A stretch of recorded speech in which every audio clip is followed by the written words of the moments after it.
नमस्कार। आपने अब तक फोटोग्राफी का जो टेक्निकल एस्पेक्ट भी समझ लिया, एक्सेसरीज भी समझ ली आपने, और कॉम्पोजिशन के बारे में भी आपने सीख ही लिया है, प्रैक्टिस भी कर ली होगी। अब आपको अच्छा लगे या ख़राब लगे, हम इस पूरे सेशन के लास्ट मॉड्यूल तक पहुंच गए हैं और आज हमारी मुलाकात इस सेशन के लिए आखिरी बार हो रही है। आज हम क्या बात करेंगे? फोटोग्राफी एक बहुत ही ऐसा मीडियम है, ऐसा आर्ट है जिससे कि आप फ़ोटो खींचते हो तो वहाँ पे ख़त्म नहीं होता, वहाँ से शुरुआत होती है। तो आज जो हम बात करेंगे वो लास्ट हिस्सा कि आपने अब क्या करना है, या उसके अलावा आप अपने जो फोटोग्राफी आप सीखोगे, आपकी जर्नी शुरू हो रही है, उसमें आप कैसे रहोगे, क्या चेंजेस लेके आओगे अपने आप में, जैसे कि सो दैट कि आप अपनी जो फोटोग्राफी है स्किल्स को भी बढ़ा पाएँ, एंड अगर आप प्रोफेशनल फोटोग्राफर बनना भी चाहते हैं उसमें भी अपनी ग्रोथ देख पाएँ बिना किसी रुकावट के। तो आज हम देखते हैं कि आज हम क्या करेंगे। अभी तक जो हमने किया है वो है photo basics, understanding camera, understanding lens, light and exposure, accessories, और पिछला मॉड्यूल जो था वो कॉम्पोजिशन का था। आज जो हम करने जा रहे हैं वो है वर्क फ्लो मैनेजमेंट और वर्क हैबिट्स। ये है क्या? बेसिकली वर्क फ्लो जो भी है, जो वर्क फ्लो हम कहते हैं, मैं भी थोड़ी देर में बताता हूँ। वर्क फ्लो आपका जो भी, जिस समय से आप कैमरा उठाते हो और फाइनल स्टेज तक बीच में क्या करते हो, वो आपका वर्क फ्लो कहलाता है। मैनेजमेंट, मैं आपको ये कह सकता हूँ कि इमेज मैनेजमेंट जो है, आपने फ़ोटोज़ खींची हैं, एक टाइम ऐसा आएगा आपके पास हज़ारों फ़ोटोज़ होंगी, उनको कैसे मैनेज करना है, उनको कैसे रखना है कि अगर आज मैं बैठा हूँ और मुझे 10 साल पहले मैंने कुछ फ़ोटो खींची है, मैं उसको ढूंढना चाहता हूँ तो क्या मैं ढूंढ पाता हूँ या मुझे बहुत मुश्किल होती है।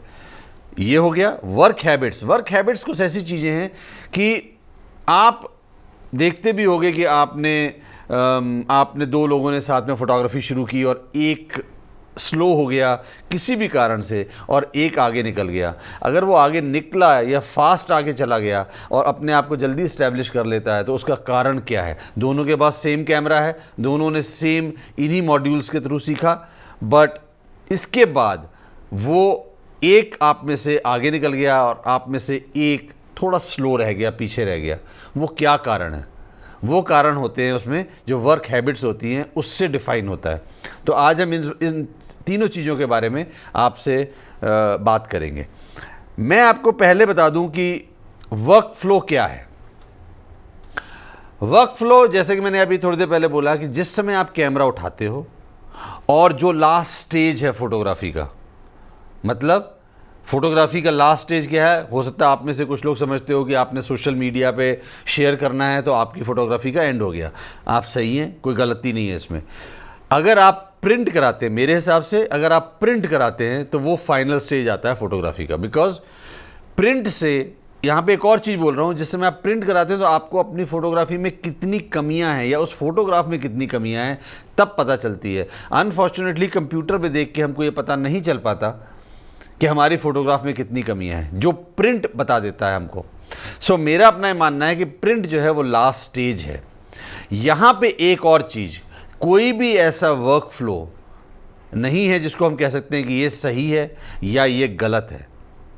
वर्क फ्लो आपका अपना है और इसको जितना आप सिंपल रख पाएंगे, जितना इजी रख पाएंगे, जितना कि जो सो दैट कि आपकी जो जर्नी है इस पूरा, जिस समय आपने कैमरा उठाया एंड फाइनल प्रिंट लिया पिक्चर का या आपने सोशल मीडिया पे डाली, इसके बीच में क्या आपको स्ट्रगल हो रही है या आपका इतना सीमलेस प्रोसेस है जिससे कि आप लगातार एक के बाद एक स्टेप करते चले जा रहे हैं एंड फाइनली आपको बिना किसी मुश्किल को फेस किए हुए आपका फाइनल स्टेज तक आप उस पूरे प्रोसेस में पहुंच जाते हैं।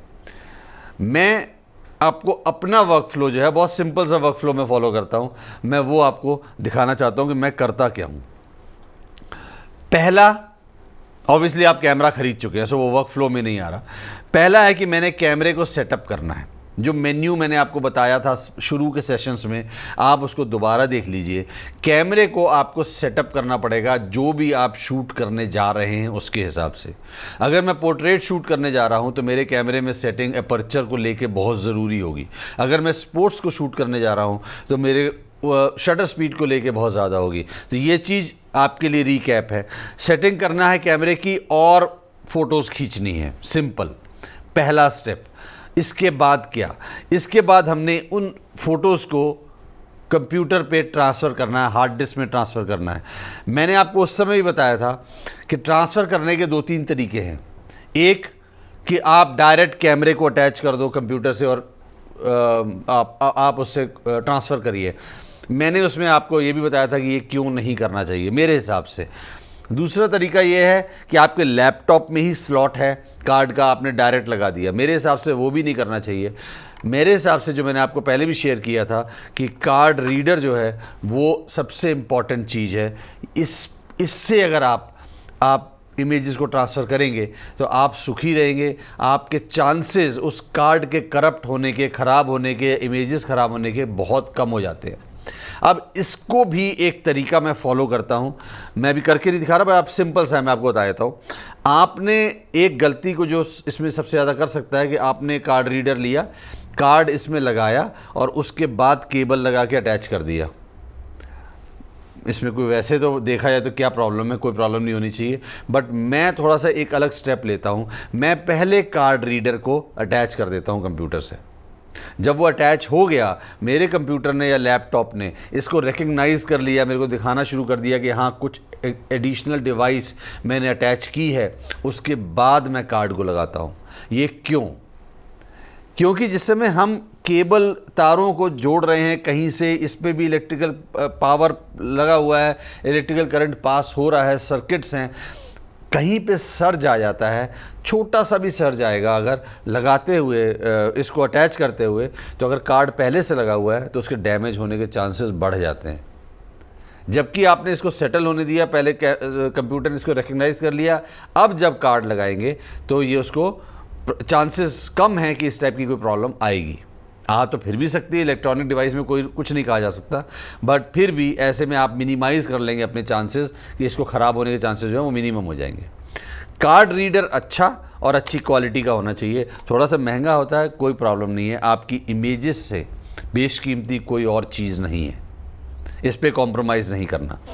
अब समझो कि मैं इमेजेस को ट्रांसफ़र कर चुका हूँ, तो थर्ड स्टेप आता है कि इन फ़ोटोज़ को ऑर्गेनाइज़ करना और उसमें से जो अच्छी इमेजेस हैं, हम जिस समय फ़ोटो खींच रहे होते हैं, कोई भी, चाहे आप हो आज बिगिनर लेवल पे, हम में से कोई इंटरमीडिएट होगा या कोई बहुत एडवांस लेवल पे होगा, हर कोई फ़ोटो अच्छी भी खींचता है, ख़राब भी खींचता है, हर कोई।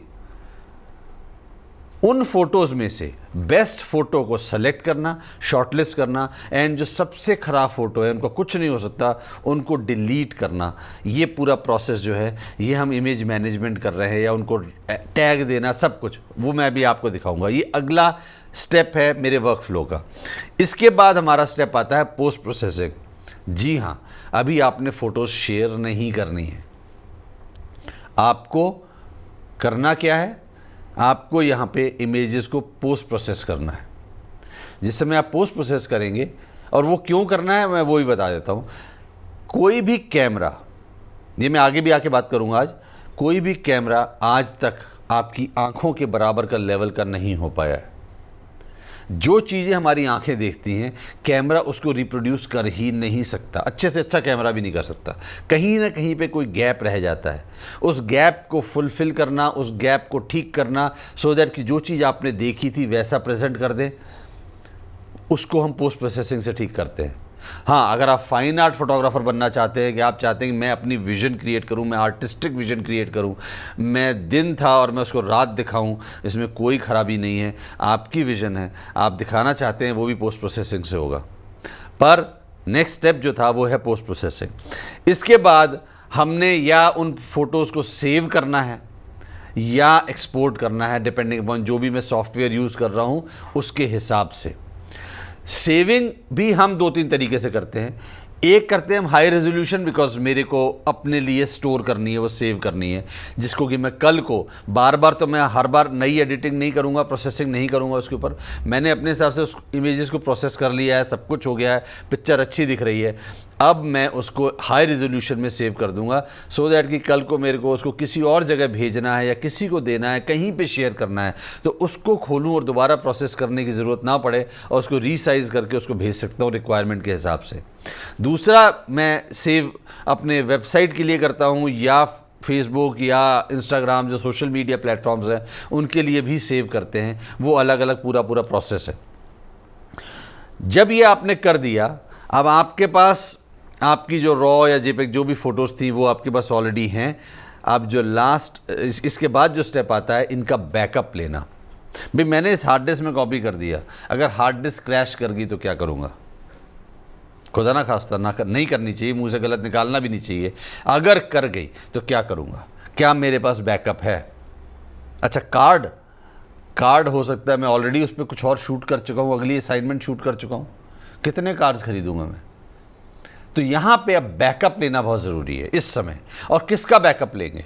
पूरे का, जो फोटोज़ आपने खींची थी, जो शॉर्टलिस्ट की थी और जो एडिट की थी, पोस्ट प्रोसेसिंग के बाद की जो फोटोज़ हैं, उन सब का आप बैकअप लोगे।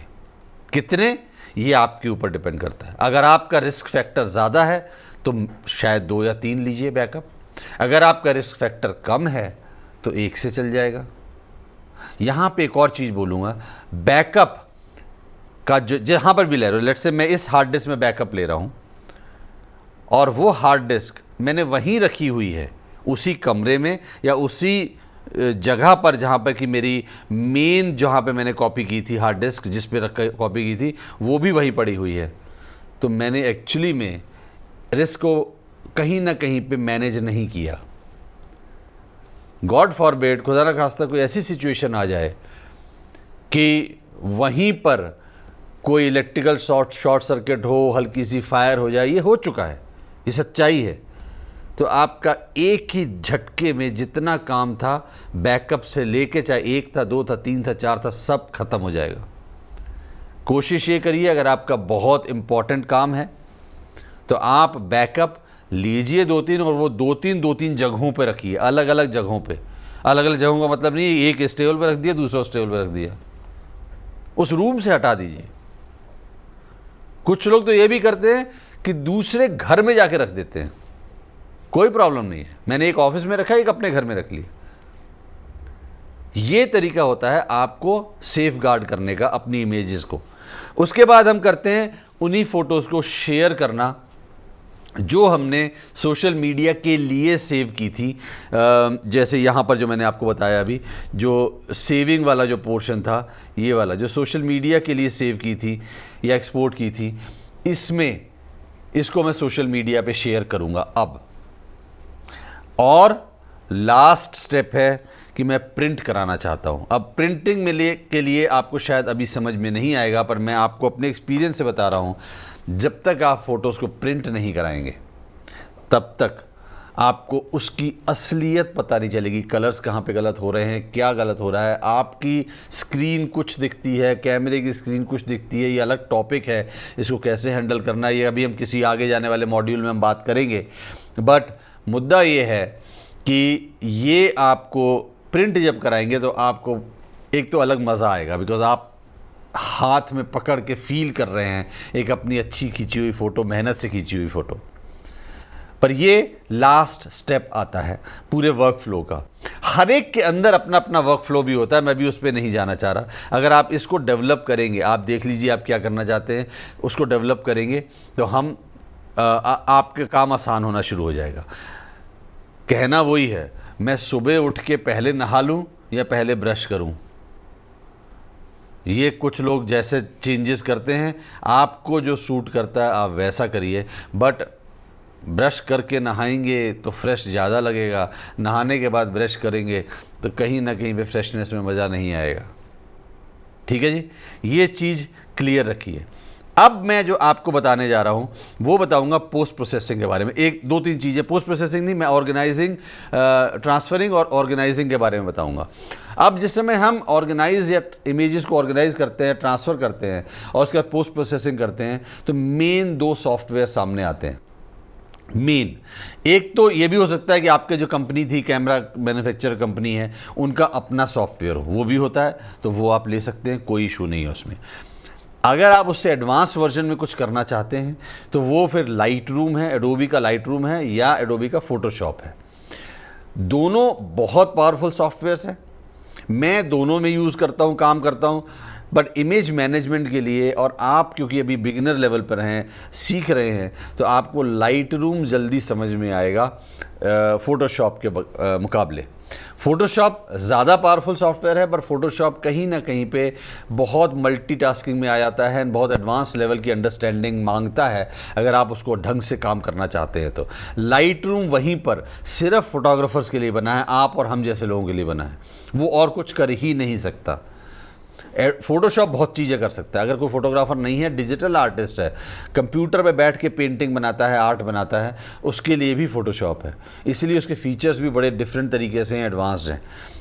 लाइट रूम सिर्फ आप और हम जैसे फोटोग्राफर्स के लिए। सो मैं भी आपको लाइट रूम में फ़ोटोज़ को कैसे हम ट्रांसफ़र करते हैं, उसमें हम क्या चेंजेस देते हैं, लाइट रूम के फीचर्स क्या हैं, थोड़ा सा ब्रीफ में आपको बताऊंगा, और उसमें हम सॉर्टिंग कैसे करते हैं इमेजेस की। इसका अगर आपको डिटेल सेशन जानना है तो हमारा ऑलरेडी एक मॉड्यूल लॉन्च हो चुका है जो कि लाइट रूम के ऊपर है, जो हिंदी में भी है, और आप उसको देख सकते हैं और उसको आप लेके और उसको सुन के और सीख सकते हैं। ठीक है, मैं अब चलता हूँ आपको। मैंने कुछ फ़ोटोज़, इसमें बहुत सारी फ़ोटोज़ हैं, मैं इसमें से एक फ़ोल्डर को कॉपी करना शुरू करूँगा सो दैट मैं उसी के ऊपर आपको दिखा पाऊँ कि हम इसकी सॉर्टिंग या सब कुछ कैसे करते हैं। ठीक है, सो मैं इसको अभी मिनिमाइज़ कर देता हूँ अपनी प्रेजेंटेशन को, और मैं लाइट रूम खोलता हूँ। सो यहाँ पर एक और चीज़ बोलूँगा, हम लोग फोटोग्राफर्स हैं, हम लोग रिस्पॉन्सिबल हैं। मैंने अगर कैमरा अपने पैसों से खरीदा, चुराया तो नहीं। लेंस अपनी मेहनत के पैसों से खरीदा, चुराया तो नहीं। अगर आपकी फ़ोटो बहुत अच्छी होती है और आपने फ़ोटो अच्छी खींची और मुझे ज़्यादा अच्छी लग गई, अब मेरा मन थोड़ा सा डामाडोल हो गया आपकी फ़ोटो देख के, अब मैं चुपके से गया, आपकी फ़ोटो मैंने कॉपी कर ली, अपनी हार्ड डिस्क में सेव कर ली और उसमें अपना कॉपीराइट मार्क लगाया, Jassi Oberoi, and social media पे पोस्ट कर दी, लोगों से वाहवाही लूट ली। आपको अच्छा लगेगा? नहीं लगेगा ना। सो मैं यहाँ पे ये ऐड करना चाह रहा हूँ, ये सॉफ्टवेयर्स भी किसी ने बनाए हैं बहुत मेहनत करके, हम जैसे लोगों के लिए। इनकी एक कॉस्ट है, बहुत महंगी नहीं है, 600-700 रुपये महीने के ऊपर आप फोटोशॉप और लाइट रूम दोनों ले सकते हैं। फिर चोरी क्यों करना? अगर मेरे को अपनी फ़ोटो चोरी होती हुई अच्छी नहीं लगती तो मैं ये नहीं चाहूँगा कि मैं खुद कुछ ऐसा काम करूँ जो कि दूसरे को अच्छा ना लगे। चलिए मैं आपको अब लाइट रूम खोल के दिखाता हूँ। मैं लाइट रूम खोल रहा हूँ, जो Adobe light room classic CC खोल रहा हूँ, क्रिएटिव क्लाउड। जब मैं इसको खोलूँगा तो सामने एक इंटरफेस आ जाएगा। ये इंटरफेस अभी जो है मैंने अपने हिसाब से इसको मैंने डिज़ाइन कॉन्फ़िगर किया हुआ है अपने हिसाब से। जैसे आप देखेंगे कि यहाँ पर जस्सी ओबरॉय मैंने नाम दिया हुआ है, ये आप चेंज कर सकते हैं। अगर आप डिफ़ॉल्ट आएंगे तो आपको एडोब लाइट रूम CC नज़र आएगा लिखा हुआ, कोई प्रॉब्लम नहीं है। यहाँ पर मैंने अपने चेंजेस जो किए हुए हैं, library, develop and slide show, 3 modules खोले हुए हैं। मैं भी आपको थोड़ी देर में बाकी भी खोल के दिखा दूंगा जो आपको स्टैंडर्ड डिफ़ॉल्ट नज़र आएगा। और इसमें बाकी जो यहाँ पर एक पैनल यहाँ पर आता है आपके राइट हैंड साइड पे जहाँ पे फ़ोटोज़ खुल रही हैं, और दूसरा पैनल यहाँ पे चल रहा होता है। ये सब क्या है ये मैं अभी आपको दिखाना शुरू करता हूँ एक एक करके। सो पहले मैं आपको ये दिखा दूँ कि जो डिफ़ॉल्ट लुक आती है लाइट रूम की वो क्या है। सो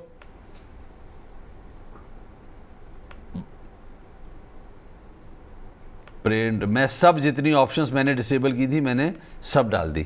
तो आपको ऐसे नज़र आएगा, library, develop, map, book, slide show, print और वेब। लाइट रूम अगर आप इन मॉड्यूल्स को अगर आप देखेंगे तो अपने आप में फुल फ्लेजेड मतलब कंप्लीट पूरा का पूरा ऐसा सॉफ्टवेयर है जिसमें कि आप फोटोज़ को मैनेज भी कर सकते हो और प्रोसेस भी कर सकते हो। यहाँ पर रहेंगी जो प्रोसेसिंग आपने की है, और यहीं से आप बुक जो कॉफ़ी टेबल बुक टाइप की वो डिज़ाइन भी कर सकते हो, यहीं से आप स्लाइड शो प्रिपेयर कर सकते हो, यहीं से आप प्रिंट में भेज सकते हो, और यहीं से आप सोशल मीडिया पे अपलोड कर सकते हो। मैं जनरली इसके सब फीचर्स को यूज़ नहीं करता हूँ, मेरे को ओल्ड स्टाइल है, मेरे को दूसरे तरीके से कुछ चीज़ें करनी अच्छी लगती हैं, तो इसीलिए मैंने web, print, slide show, book और मैप को हटा दिया था। अगर आप चाहते हैं ये रहें तो आप करिए, अगर आपको नहीं लगता तो इसको हटा देना भी ठीक है। तो इसमें मैं कुछ नहीं करना मुझे, मैं सिर्फ इसको पूरे इसको जब जाऊंगा यहाँ पर, सो जो जो मुझे नहीं चाहिए, लाइब्रेरी चाहिए, डेवलप, मैं बता दूंगा क्या करता है, मैप नहीं चाहिए तो मैप हटा दूंगा, और मैं बुक भी हटा दिया, मैंने स्लाइड शो भी हटा दिया, और मैंने प्रिंट भी हटा दिया। अब मेरा अगर मैं और कुछ डालना चाहता हूँ तो मैं देख सकता हूँ, स्लाइड शो डाल सकते हैं हम। ये मैंने 4 मॉड्यूल्स जो है ऊपर रखे हुए हैं। यहाँ पर अगर मैं जाऊँगा तो ये मेरा कस्टमाइज्ड है। अगर मैं आपको दिखाऊँ तो अडोबी जो आईडी जो इसकी स्टैंडर्ड आईडी थी वो ऐसा नज़र आएगा आपको। जिससे में आप लाइट रूम लेंगे तो आपको इस टाइप से नज़र आएगा, adobe Photoshop light room classic CC. मैंने इसको कस्टमाइज़ किया हुआ है, वो आप कस्टमाइज़ कर सकते हैं, कोई प्रॉब्लम नहीं है। अब इसमें जो मॉड्यूल्स हैं मेन वो क्या हैं, लाइब्रेरी क्या है। अगर मैं यहाँ पे देखूँ तो लाइब्रेरी ये क्या है, यहाँ पे मैं अपने हिसाब से ले आता हूँ पहले तो। ये जो मॉड्यूल्स हैं ये क्या करते हैं, मैं पहले आपको लाइब्रेरी मॉड्यूल के बारे में बता देता हूँ। लाइब्रेरी क्या है, लाइब्रेरी आपके हिसाब से क्या होती है, लाइट रूम को थोड़ी देर के लिए छोड़ दीजिए। वो ऐसी जगह जहाँ पर कि आपने जितनी बुक्स हैं एक जगह पर वो एक ही जगह पर रखी जाती हैं, सो दैट कि आपको कोई बुक चाहिए तो वहाँ से आप उठा सकें। अब आप सोचिए अगर वो अरेंजमेंट ना हो आपके घर पे ही, ठीक है, हमने घर पे लाइब्रेरी तो नहीं बनाई, पर जब किताबें खरीदी जाती हैं तो एक ही जगह पे रखी जाती हैं।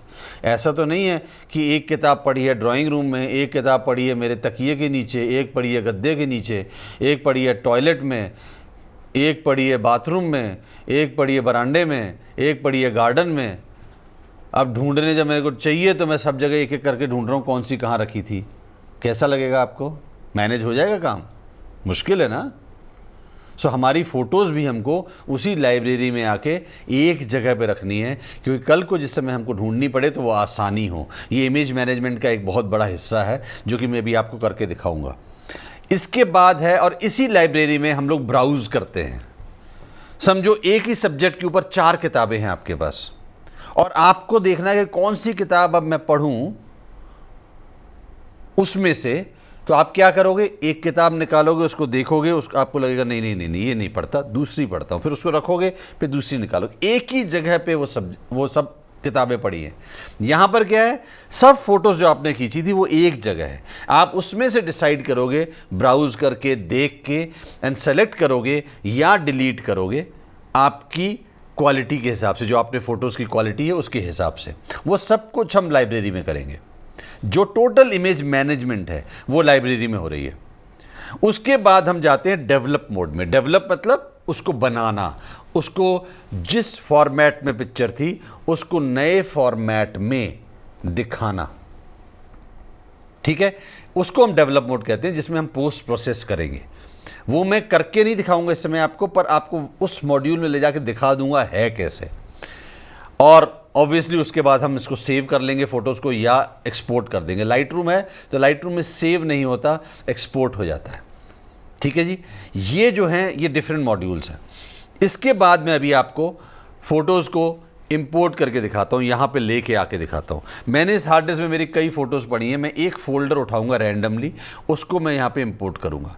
उसका तरीका क्या है, मैं अगर यहाँ पे देखो तो आपको यहाँ पे कुछ नज़र आएगा, इस पूरे स्क्रीन पर यहाँ पे कुछ नज़र आएगा, इंपोर्ट, आप देख रहे हैं। इंपोर्ट का मतलब है कि मैंने फ़ोटोज़ को लाइट रूम में लेके आना है।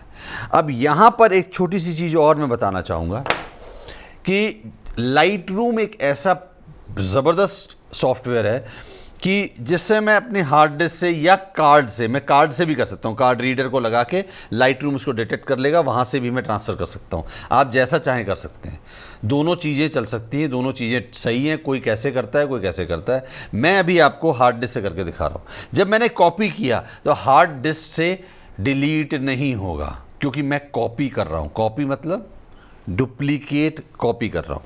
दूसरी चीज़ कि फ़ोटोज़ ये इंपोर्ट नहीं करता है, ये फ़ोटोज़ की एक इसको हम कहते हैं एक थंबनेल लेता है। वो मैं भी आपको, जैसे मैं करूँगा तो उसको आपको दिखा दूँगा क्या करना होता है उसके लिए। वो थंबनेल आपका इसमें इंपोर्ट करता है। क्यों? अगर सॉफ्टवेयर में पूरी की पूरी, ये मेरी 1 TB की हार्ड डिस्क है, अगर मेरे को ग्रेजुअली सबकी सब फ़ोटोज़ यहाँ पे डालनी है, अब लगातार एक साथ ना डालनी हो पर बार बार करके डली जाएंगी पूरी की पूरी, तो सॉफ्टवेयर तो क्रैश हो जाएगा। 1 TB का डेटा, 1 TB एक बार में, आप आगे आने वाले टाइम पे पता नहीं कितना टेराबाइट का डेटा होगा, वो एक सॉफ्टवेयर में आ गया तो कैसे मैनेज होगा। तो आपकी फ़ोटोज़ यही रहती हैं। इसका सिर्फ एक वर्चुअल थंबनेल या इमेज बना के पूरी प्रॉपर्टीज़ के साथ वो इसमें इंपोर्ट होता है। जैसे में हम काम करते हैं फ़ोटोज़ पे, वो सिर्फ उस थंबनेल पे काम हो रहा होता है। और जैसे ही हमारी हार्ड डिस्क अगर अटैच्ड है तो बैक एंड पे इन फ़ोटोज़ के ऊपर वो इम्प्लीमेंट होता जाता है। जिस समय आप मेरा लाइट रूम का जो डिटेल्ड मॉड्यूल आप सुनेंगे लेके, आपको उसमें और ज़्यादा समझ में आ जाएगा। मैं अभी उसमें डिटेल में नहीं जाना चाह रहा। अब मैं क्या करूँगा, इस इंपोर्ट बटन को प्रेस करूँगा। मैंने जब इंपोर्ट बटन को प्रेस किया तो वो मेरे से पूछ रहा है कि कौन सा, किस जगह से मैंने इंपोर्ट लेना है, कहाँ पे हैं फ़ोटोज़ जहाँ से इंपोर्ट लेना है, सोर्स पूछ रहा है मेरे को। जब मैं इस पर क्लिक करूँगा सो यहाँ मैं देख सकता हूँ कौन कौन से हैं। यहाँ पर लासी, इस हार्ड ड्राइव का नाम है लासी हार्ड ड्राइव।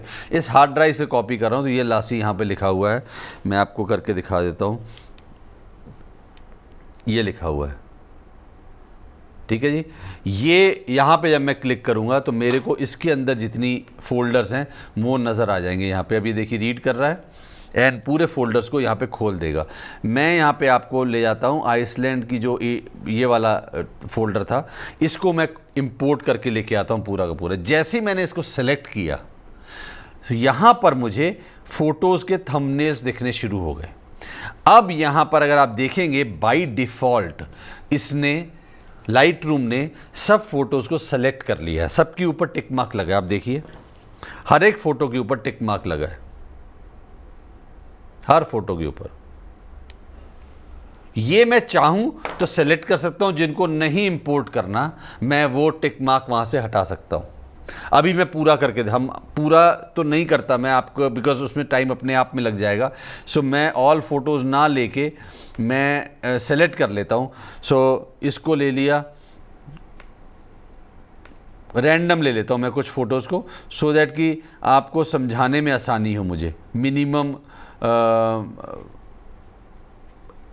मिनिमम किसी एक्स्ट्रा एफर्ट के मैं आपको पूरा का पूरा प्रोसेस भी समझा पाऊँ और टाइम भी ना लगे। एट रैंडम मैं कुछ फ़ोटोज़ उठा रहा हूँ।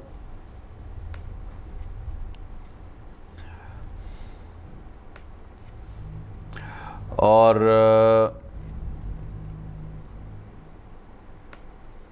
ये देखिए ये सिलेक्शन ले ली मैं, कोई पर्टिकुलर नहीं ऑर्डर ले रहा, सिर्फ रैंडम मैं पिक करता चला जा रहा हूँ। समझो ये ले लिया और उसके बाद एक आध और ले लेता हूँ, ये हो गया। आई थिंक काफ़ी है, अभी के लिए काफ़ी है। ये फ़ोटोज़ जो मैंने सेलेक्ट कर ली हैं, इनको मैं अब यहाँ पर देखिए क्या हो रहा है। यहाँ पे है कॉपी, मूव और ऐड।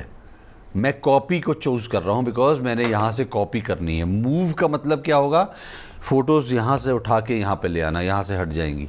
ऐड का मतलब क्या है कि वो फ़ोटोज़ एक्स्ट्रा ऐड हो जाएंगी यहाँ पर आकर। ठीक है, मैं कॉपी पे जा रहा हूँ, मैं बाकी चीज़ों को ज़्यादा ध्यान नहीं रखता। सिंप्लीफाई करना है वर्क फ्लो, मैं बार बार आपको यहीं पे बोल रहा हूँ। मैंने आपको जैसे वर्क फ्लो के बारे में बताया था, मैंने ये भी बोला था इन जो स्टेप्स मैंने बताए थे इनके अंदर का अपना अलग वर्क फ्लो चलता है। ये कभी जैसे मैं हम वर्क फ्लो के बारे में डिटेल में बात करेंगे बिकॉज वो एक अपने आप में बहुत बड़ा टॉपिक है, उस पर हमें हम इस चीज़ के ऊपर डिटेल में एक एक स्टेप के अंदर कौन सा वर्क फ्लो हम ले सकते हैं वो शेयर करूँगा मैं। अभी मैं कॉपी किया, जैसे मैं कॉपी कर दिया तो अगर अब मैं ये वाला एरिया देखूंगा अपना, ये वाला जो राइट हैंड साइड पे पूरा पैनल है, इसमें मेरे को पूरी की पूरी ऑप्शंस नज़र आ रही हैं कि मैं इन फोटो के साथ क्या करना चाहता हूं। ठीक है, इनमें अब ये जो चेंजेस मैं चाहता क्या हूं कि इन फोटो के साथ जैसे मैं लाइट रूम में आए तो क्या हो। अब एक एक करके ध्यान से देखिए मैं क्या है यहाँ पर। ये जो पैनल है फाइल हैंडलिंग लिखा हुआ है, ये नीचे तक ये पूरे पैनल पे मैं ये इंस्ट्रक्शंस दे सकता हूँ लाइट रूम को कि इन सेट ऑफ इमेजेस को कैसे ट्रीट करना है। अगर मैं यहाँ पर नहीं दूंगा प्रॉब्लम कुछ नहीं है, बाद में फिर हो जाएगा, बाद में आना पड़ेगा, बट मुझे मेरा वर्क फ्लो कॉम्प्लिकेटेड हो जाएगा। तो अभी से ही डिसाइड कर लेना कि मैं उसको क्या चाहता हूँ करना।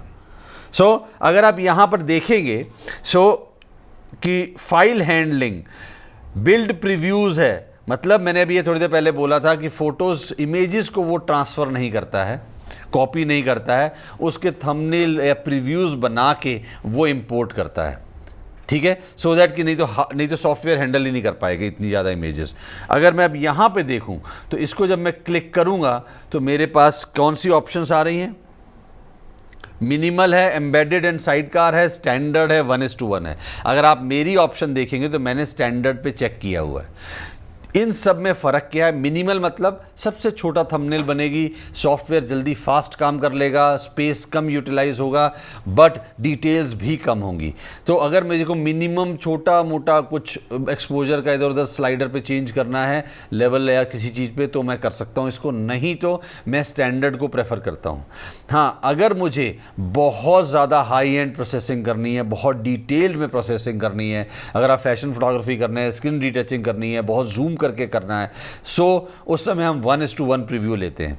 इसका फ़ायदा ये है स्टैंडर्ड लेने का कि आपने अभी स्टैंडर्ड कर लिया, आपको क्योंकि जगह ज़्यादा लेगा, इसकी स्पेस ज़्यादा कंज्यूम करेगा, स्लो कर देगा पूरे सब कंप्यूटर को भी एंड सॉफ्टवेयर को भी। अगर मैं 1:1 लेके चलता हूँ, मेरे को अगर एक पर्टिकुलर पिक्चर पे डिटेल में काम करना है तो मैं बीच में कहीं पर भी जाके इसको 1:1 प्रीव्यू उसका कन्वर्ट कर सकता हूँ, फिर वापस आ सकता हूँ।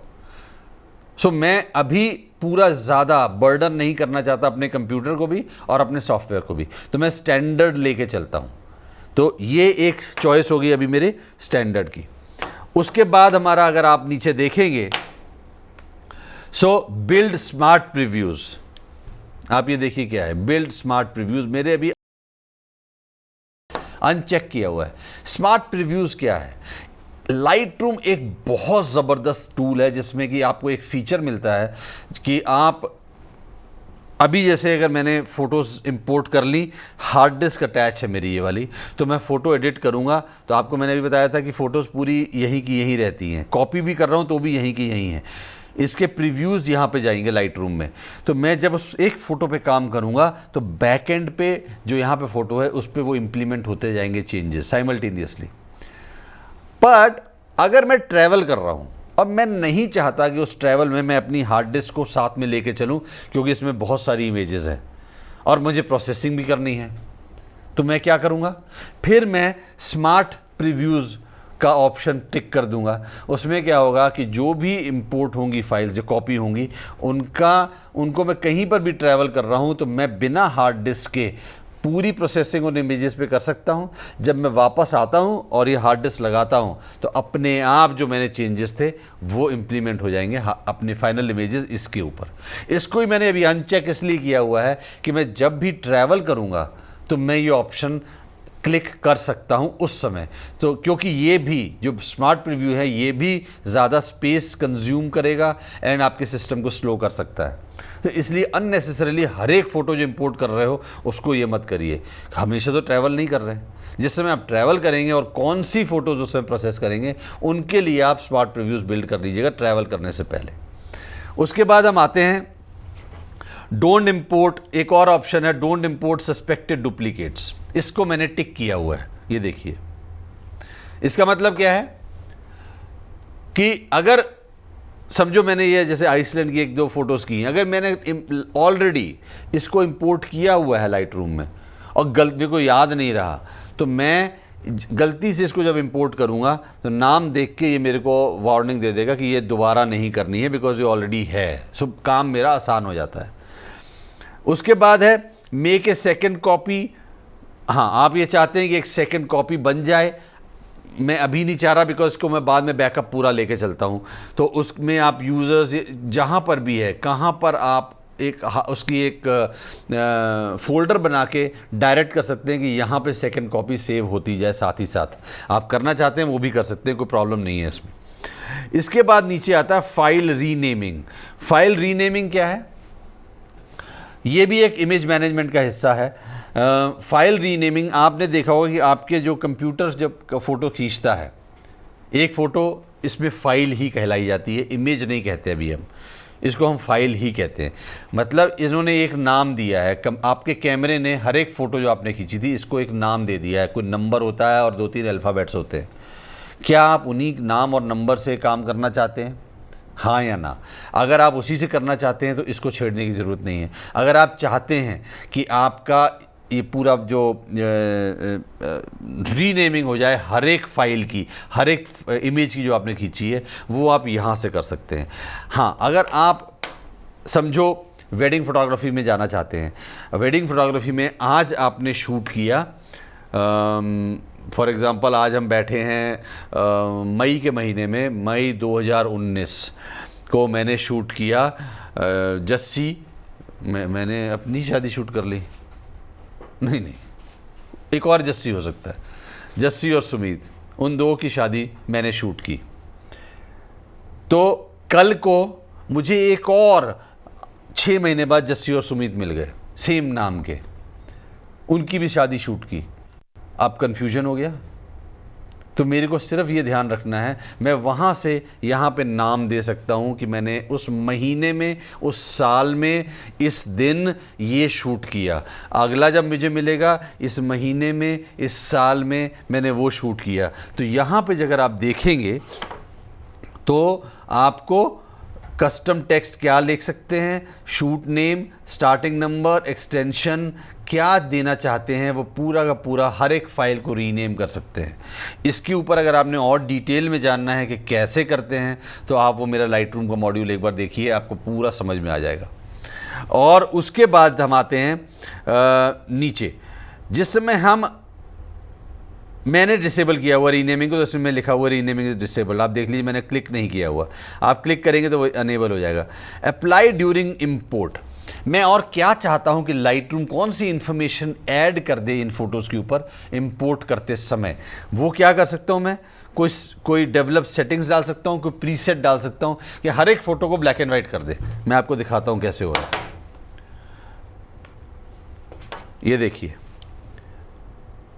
क्या मैं चाहता हूं हर एक फ़ोटो जो इंपोर्ट हो रही है वो ब्लैक एंड वाइट हो जाए, या हर एक फ़ोटो में इनमें से कलर एनहेंस करना चाहता हूं, कोई क्रिएटिव और फीचर डालना चाहता हूं, या उसमें कर्व या ग्रेन या शार्पनिंग या विग्नेटिंग कुछ भी ऐड करना चाहता हूं, कुछ भी करना चाहता हूं हर एक फ़ोटो पे वो हो सकता है।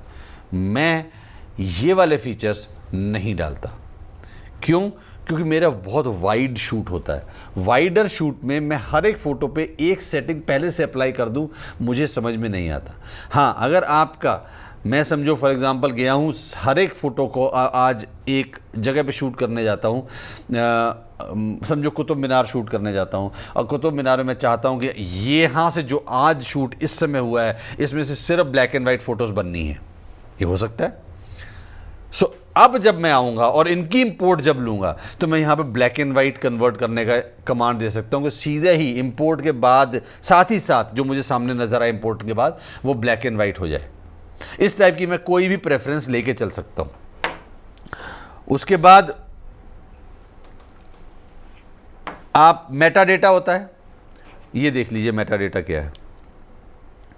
मेटा डेटा क्या है? पहली बात तो आपका कैमरा मेटा डेटा ऐड कर रहा है। कौन कौन सा मेटा डेटा ऐड करता है? आपका अपर्चर जिस पे आपने शूट किया, आपकी शटर स्पीड जिस पे आपने शूट किया, किस आईएसओ पे शूट किया, इंफॉर्मेशन स्टोर हो रही है। मेटा डेटा मतलब क्या है? उस फोटो से रिलेटेड इंफॉर्मेशन स्टोर हो रही है। आप उसके अलावा यहाँ पे कुछ मेटा डेटा डाल सकते हैं। अगर आप देखेंगे तो मैंने कुछ सेव किया हुआ है 2018 जस्सी ओबरॉय। मतलब अगर मैं आज फोटो खींची है तो मैं इसको चेंज करके नया मेटा डेटा बना लूंगा 2019 जस्सी ओबरॉय, कॉपीराइट बन गया। ये मैंने बना के मैं इसमें इंपोर्ट कर सकता हूं, तो वो पूरा का पूरा उसमें मेटा डेटा ऐड हो गया। उसके अलावा मैं नया कुछ भी मेटा डेटा बना सकता हूं, कुछ इंफॉर्मेशन टैग करनी है वो डाल सकता हूं। ठीक है, अब आते हैं हम, उसके बाद हम आते हैं कीवर्ड्स पे। कीवर्ड्स क्या है? समझो मैंने समझो ये आइसलैंड है। सो मैं चाहता हूं कि कल को मैं जैसे मैं सर्च करूं तो मैं आइसलैंड डालूं तो मेरे को जितना लाइट रूम में मैंने आइसलैंड से रिलेटेड फ़ोटोज़ हैं वो मेरे को दिखा दे। तो मैं यहाँ पे आइसलैंड लिख दूंगा। मैंने आइसलैंड लिख दिया, कॉमा कर दिया, तो एक कीवर्ड ऐड हो गया।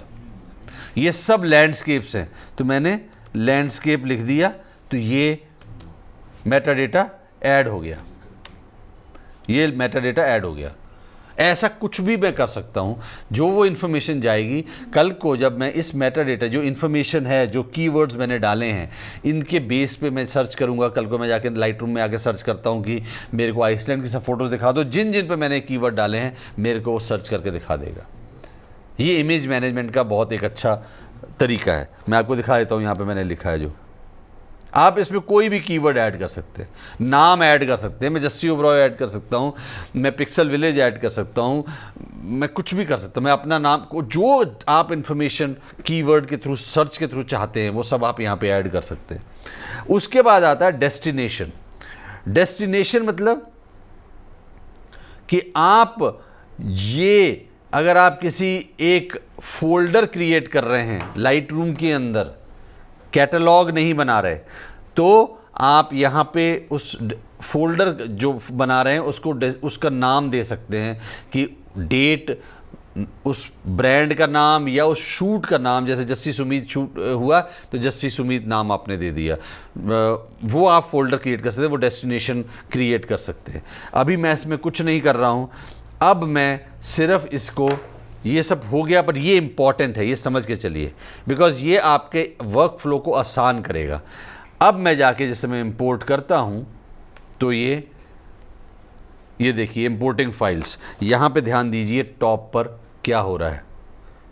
यहां पे कॉपी एंड इंपोर्ट फोटोज़ चल रही है। थोड़ी देर बाद ये देखिए शुरू होगा और आपको दिखना शुरू होगा, इसकी प्रोग्रेस दिखनी शुरू हो जाएगी एक एक करके। क्योंकि ये हैवी फाइल्स हैं तो टाइम लेंगी, बिकॉज ये सब रॉ फाइल्स हैं, बहुत हैवी फाइल्स हैं, तो थोड़ा सा टाइम ले रही हैं। थोड़ी देर बाद पूरी रेंडरिंग करके ये देखिए यहाँ पे आनी भी शुरू हो गई। आप यहाँ देखेंगे तो ऑलरेडी 3 इमेजेस आ चुकी हैं और यहाँ पे आपको इसकी पूरी प्रोग्रेस नज़र आएगी। हम थोड़ा सा वेट करते हैं, इसको हो जाने देते हैं, बिकॉज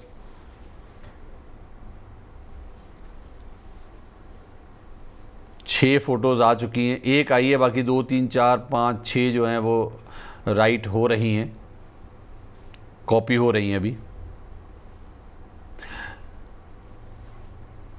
आप ये सोचिए कि जब हमने फास्ट यूएसबी से अभी हम ट्रांसफ़र जब ले रहे हैं तो इतना फास्ट चल रहा है।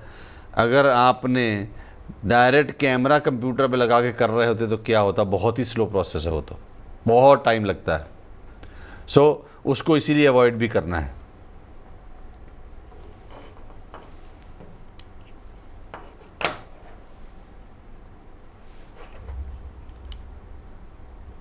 ये देखिए प्रोग्रेस दिख रही है हमको।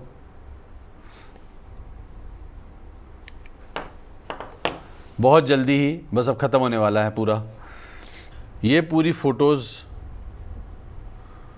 यहाँ लाइब्रेरी, ये जो रेड दिख रहा है ये मतलब हाईलाइटेड है, इसमें हम लाइब्रेरी मॉड्यूल में हैं। तो मैंने जितनी फ़ोटोज़ थी वो लाइब्रेरी में सेट करता जा रहा हूँ फ़ोटोज़ को। यहाँ पर आपको अभी दिख रहा है इंपोर्ट हो रही है फाइनली, थोड़ी सी बची हैं जो कि हो जाएंगी अभी। अब हम सब फाइल्स को इंपोर्ट कर चुके हैं, सारी इमेजेस इंपोर्ट हो चुकी हैं, जो कि अगर आप यहाँ पे देखेंगे तो लाइब्रेरी मॉड्यूल में सब आपको फाइल्स जितनी भी मैंने इमेजेस थी सब इंपोर्ट कर चुका हूँ, यहाँ पर आ चुकी हैं। अब हमारा नेक्स्ट स्टेप क्या है, जो मैंने वहाँ पे सेटिंग्स की थी, जो कि मैंने ऑप्शंस डाली थी उसको कि क्या क्या उसको करना है। मैंने स्टैंडर्ड थंबनेल्स बोला, मैंने कुछ कीवर्ड्स डाल दिए, मैंने जो इन्फॉर्मेशन मैं डालना चाहता था वो सब डाल दी। वो सब कुछ इसमें ऑलरेडी इम्प्लीमेंट हो चुकी है। अब मेरे को अगर इसमें से शॉर्ट लिस्टिंग करनी है, बिकॉज इसमें कुछ फ़ोटोज़ अच्छी होंगी कुछ नहीं होंगी। ये तो मैंने बड़ी सिलेक्टेड ली हैं, पर हो सकता है इसमें से आप जिस समय 100, 150, 200 लेके जाओगे तो उस समय आपको सिलेक्शन करनी पड़ेगी। ये फाइनल स्टेप होता है आपके प्रोसेसिंग में जाने से पहले। अब उसके लिए क्या तरीका है, मैं एक फ़ोटो पे आके क्लिक करूँगा।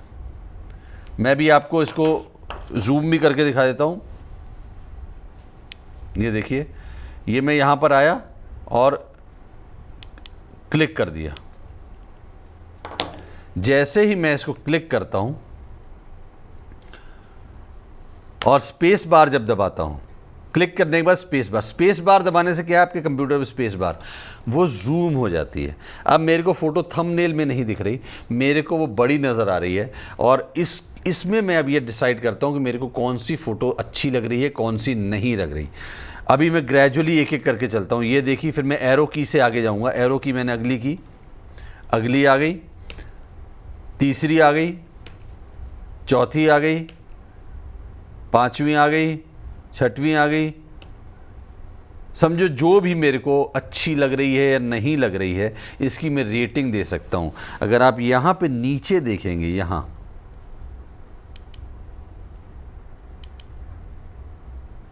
ये जो है, यहां पे मेरे को स्टार रेटिंग का एक ऑप्शन नज़र आ रही है।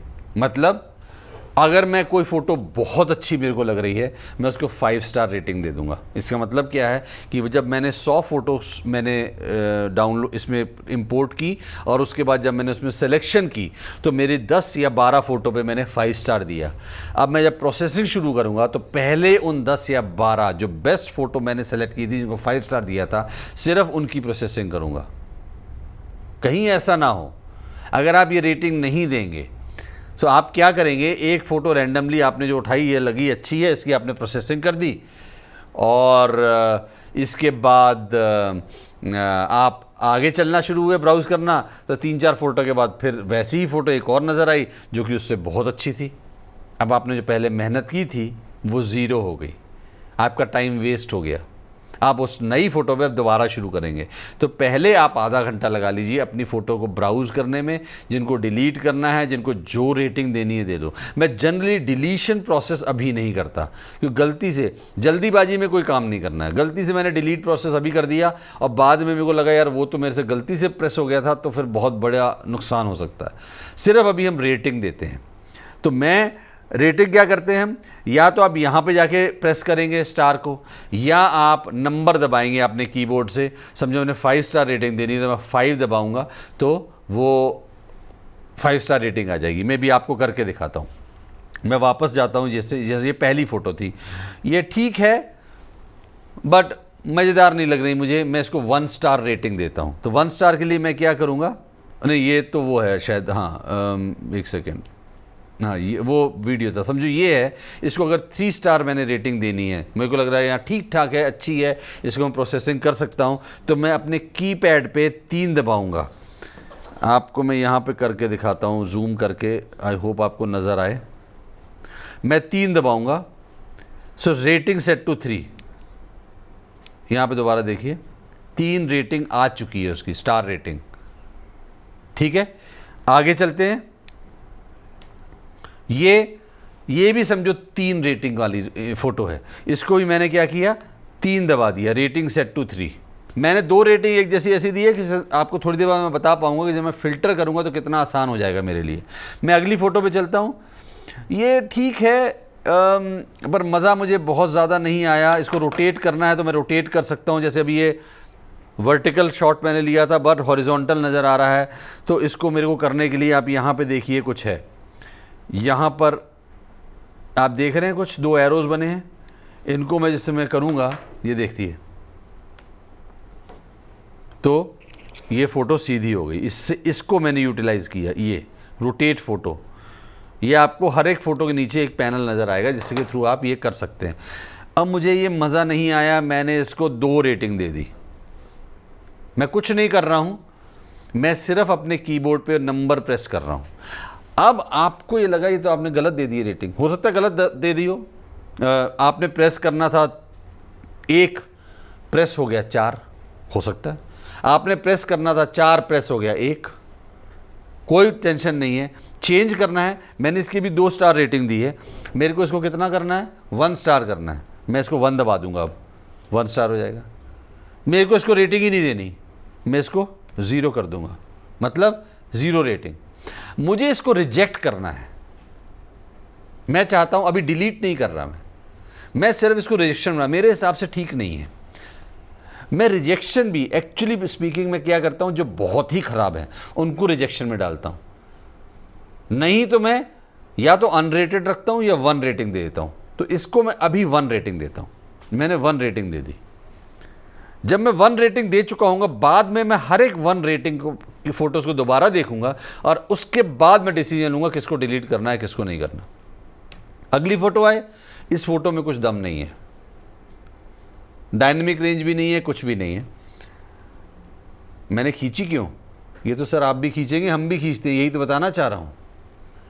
हर एक फ़ोटोग्राफ़र, ये मैं अभी आगे आके और बात करूँगा, अच्छी भी खींचता है, बुरी भी खींचता है, पर वो करता क्या है उनके साथ हम बाद में बात करेंगे। इस समय हम वर्क हैबिट्स के बारे में बात करेंगे, मैं उस समय आपको समझाऊंगा। अब ये मेरे हिसाब से अच्छी फ़ोटो नहीं है, तो मैं इसको 1 रेटिंग भी नहीं दूंगा। अब मैं इसको रिजेक्शन में डाल सकता हूँ। रिजेक्शन कैसे डाल सकता हूँ, आप यहाँ पर देखिए, नीचे जो स्टार्स थे इनके बगल में 2 फ्लैग नज़र आ रहे हैं, एक है क्रॉस बना हुआ है फ्लैग, ये क्या है, मैं इसको फ्लैगिंग कर रहा हूं कि ये क्रॉस कर दिया मैंने, मतलब रिजेक्शन में डाल दिया। सो मैं क्या करूंगा, या तो यहां आऊंगा और इसको क्रॉस कर दूंगा, और ये इसको ये जो है इमेज, ये रिजेक्टेड इमेजेस की कैटेगरी में, डिलीट नहीं की है। मैं फाइनली एक बार और आके रिजेक्टेड इमेजेस की लिस्ट को देखूंगा, उसके बाद डिसीजन लूंगा। जल्दीबाजी में कुछ नहीं करना है, ठीक है। आगे आए, ये फोटो ठीक है, 2 स्टार रेटिंग। ये आए, ठीक है, 2 स्टार रेटिंग। ये आए, 1 star rating, 1 star rating, 5 star rating. मैं सिर्फ दे रहा हूँ आपको समझाने के लिए। ये तो ज़रूरी 5 स्टार रेटिंग। फिर आए, ये भी 5 स्टार रेटिंग। इसके बाद इस पे आए, 3 स्टार रेटिंग। इसके बाद ये आए, 3 स्टार रेटिंग। अगले आए 4 स्टार रेटिंग। ये आए 5 स्टार रेटिंग। इसमें आए 3 स्टार रेटिंग। इसमें आए 5 स्टार रेटिंग। इसमें आए 4 स्टार रेटिंग। आप अपनी रेटिंग देते चलिए। अब क्या हुआ, आपने ऑलरेडी इमेजेस को मैनेज कर लिया है। कैसे, दिखाता हूं। आपकी अभी कितनी नज़र आ रही है, चलो हमने तो सिर्फ 20 फ़ोटोज़ को इंपोर्ट किया, आपकी 200 हुई होंगी, 100 हुई होंगी, तो आपका ये पूरी की पूरी जो स्क्रीन है ये भरी हुई नज़र आएगी। अब जो मैंने किया है इससे मेरे को फ़ायदा होगा, मेरे को कुछ नहीं करना। आप अगर यहाँ पे देखेंगे तो मैं क्या करूँगा, फ़िल्टर है यहाँ पे, देखिए नीचे, मैं आपको दिखाता हूँ, यहाँ पे फ़िल्टर है। मैं इमेजेस को फ़िल्टर करूँगा। जब मैं इस जगह पे जाता हूँ, मैं यहाँ पे देखिए क्या हो रहा है कैमरा इन्फो के हिसाब से एक्सपोजर इन्फो के फिल्टर्स ऑफ करना है, फ्लैग्ड। मैंने फ्लैगिंग की थी एक फ़ोटो की, अगर मैं वो देखना चाहता हूँ तो मुझे फ्लैग्ड इमेजेस दिख जाएंगी। रेटेड इमेजेस या अनरेटेड इमेजेस, जो भी मैं चाहता हूँ वो मुझे दिख जाएगा। मैं यहाँ पे क्या करूँगा, मेरे को रेटेड इमेजेस दिख जाएं। कुछ फ़ोटोज़ चली गई। अब इसमें क्या करूँगा मैं, फिल्टर है यहाँ पर नीचे देखिए, जैसे मैंने रेटेड इमेजेस का डाला, नीचे मुझे फिल्टर नज़र आ रहा है, ये देखिए।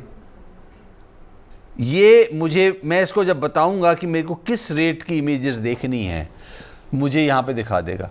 मैं ये चाहूँगा यहाँ पर कि मैं 4 और 5 रेटिंग वाली इमेजेस देखूं, ठीक है। तो मैं क्या करूँगा, यहाँ पर मैं 4 और हायर वाली रेटिंग दिखा दूंगा। सो आप देखिए मेरे पास सिर्फ 3, 6 और 7 इमेजेस आ गई। इन 7 इमेजेस की जब हम रेटिंग देखेंगे तो नज़र आएगा आपको, पहले की है 5 star, 5 star, 5 star, 4 star, 5 star, 5 star, 4 star. Chocolate की बात नहीं कर रहा मैं, पिक्चर्स की बात कर रहा हूँ। पता सोचे 5 स्टार चॉकलेट खाने का मन कर गया, मेरा तो कर गया, थोड़ी देर बाद खाऊंगा। आप चाहते हैं सिर्फ 5 स्टार रेटेड इमेजेस देखें, कोई टेंशन नहीं है। यहां पर आइए, आप इसमें 5 स्टार दे दीजिए। आप देखिए क्या हुआ, सिर्फ 5 इमेजेस सामने रह गई। यह है फायदा आपको सॉर्टिंग करने का और आपको इमेजेस को मैनेज करने का। अब आप समझ के देखिए, अभी आपने क्या किया, आपने इमेजेस को इंपोर्ट किया। इंपोर्ट के टाइम पे आपने पूरी कमांड्स दे दी, आप क्या चाहते हो, आपने कीवर्ड्स दे दिए, सब कुछ दे दिए, आपने नाम दे दिया, आपने फोल्डर असाइन कर दिया, सब कुछ कर दिया, आपने अब रेटिंग दे दी। अब क्या आपके लिए आसान है अच्छी फ़ोटो ढूंढना? आपने इमेजेस को मैनेज कर लिया। इसका अगर डिटेल सेशन आप और डिटेल में समझना चाहते हैं तो मेरा लाइट रूम का जो मैंने ऑलरेडी हमने अपलोड किया हुआ हिंदी में, आप उसको प्रॉपरली डिटेल में समझ सकते हैं कि हमने ये सब करना कैसे है।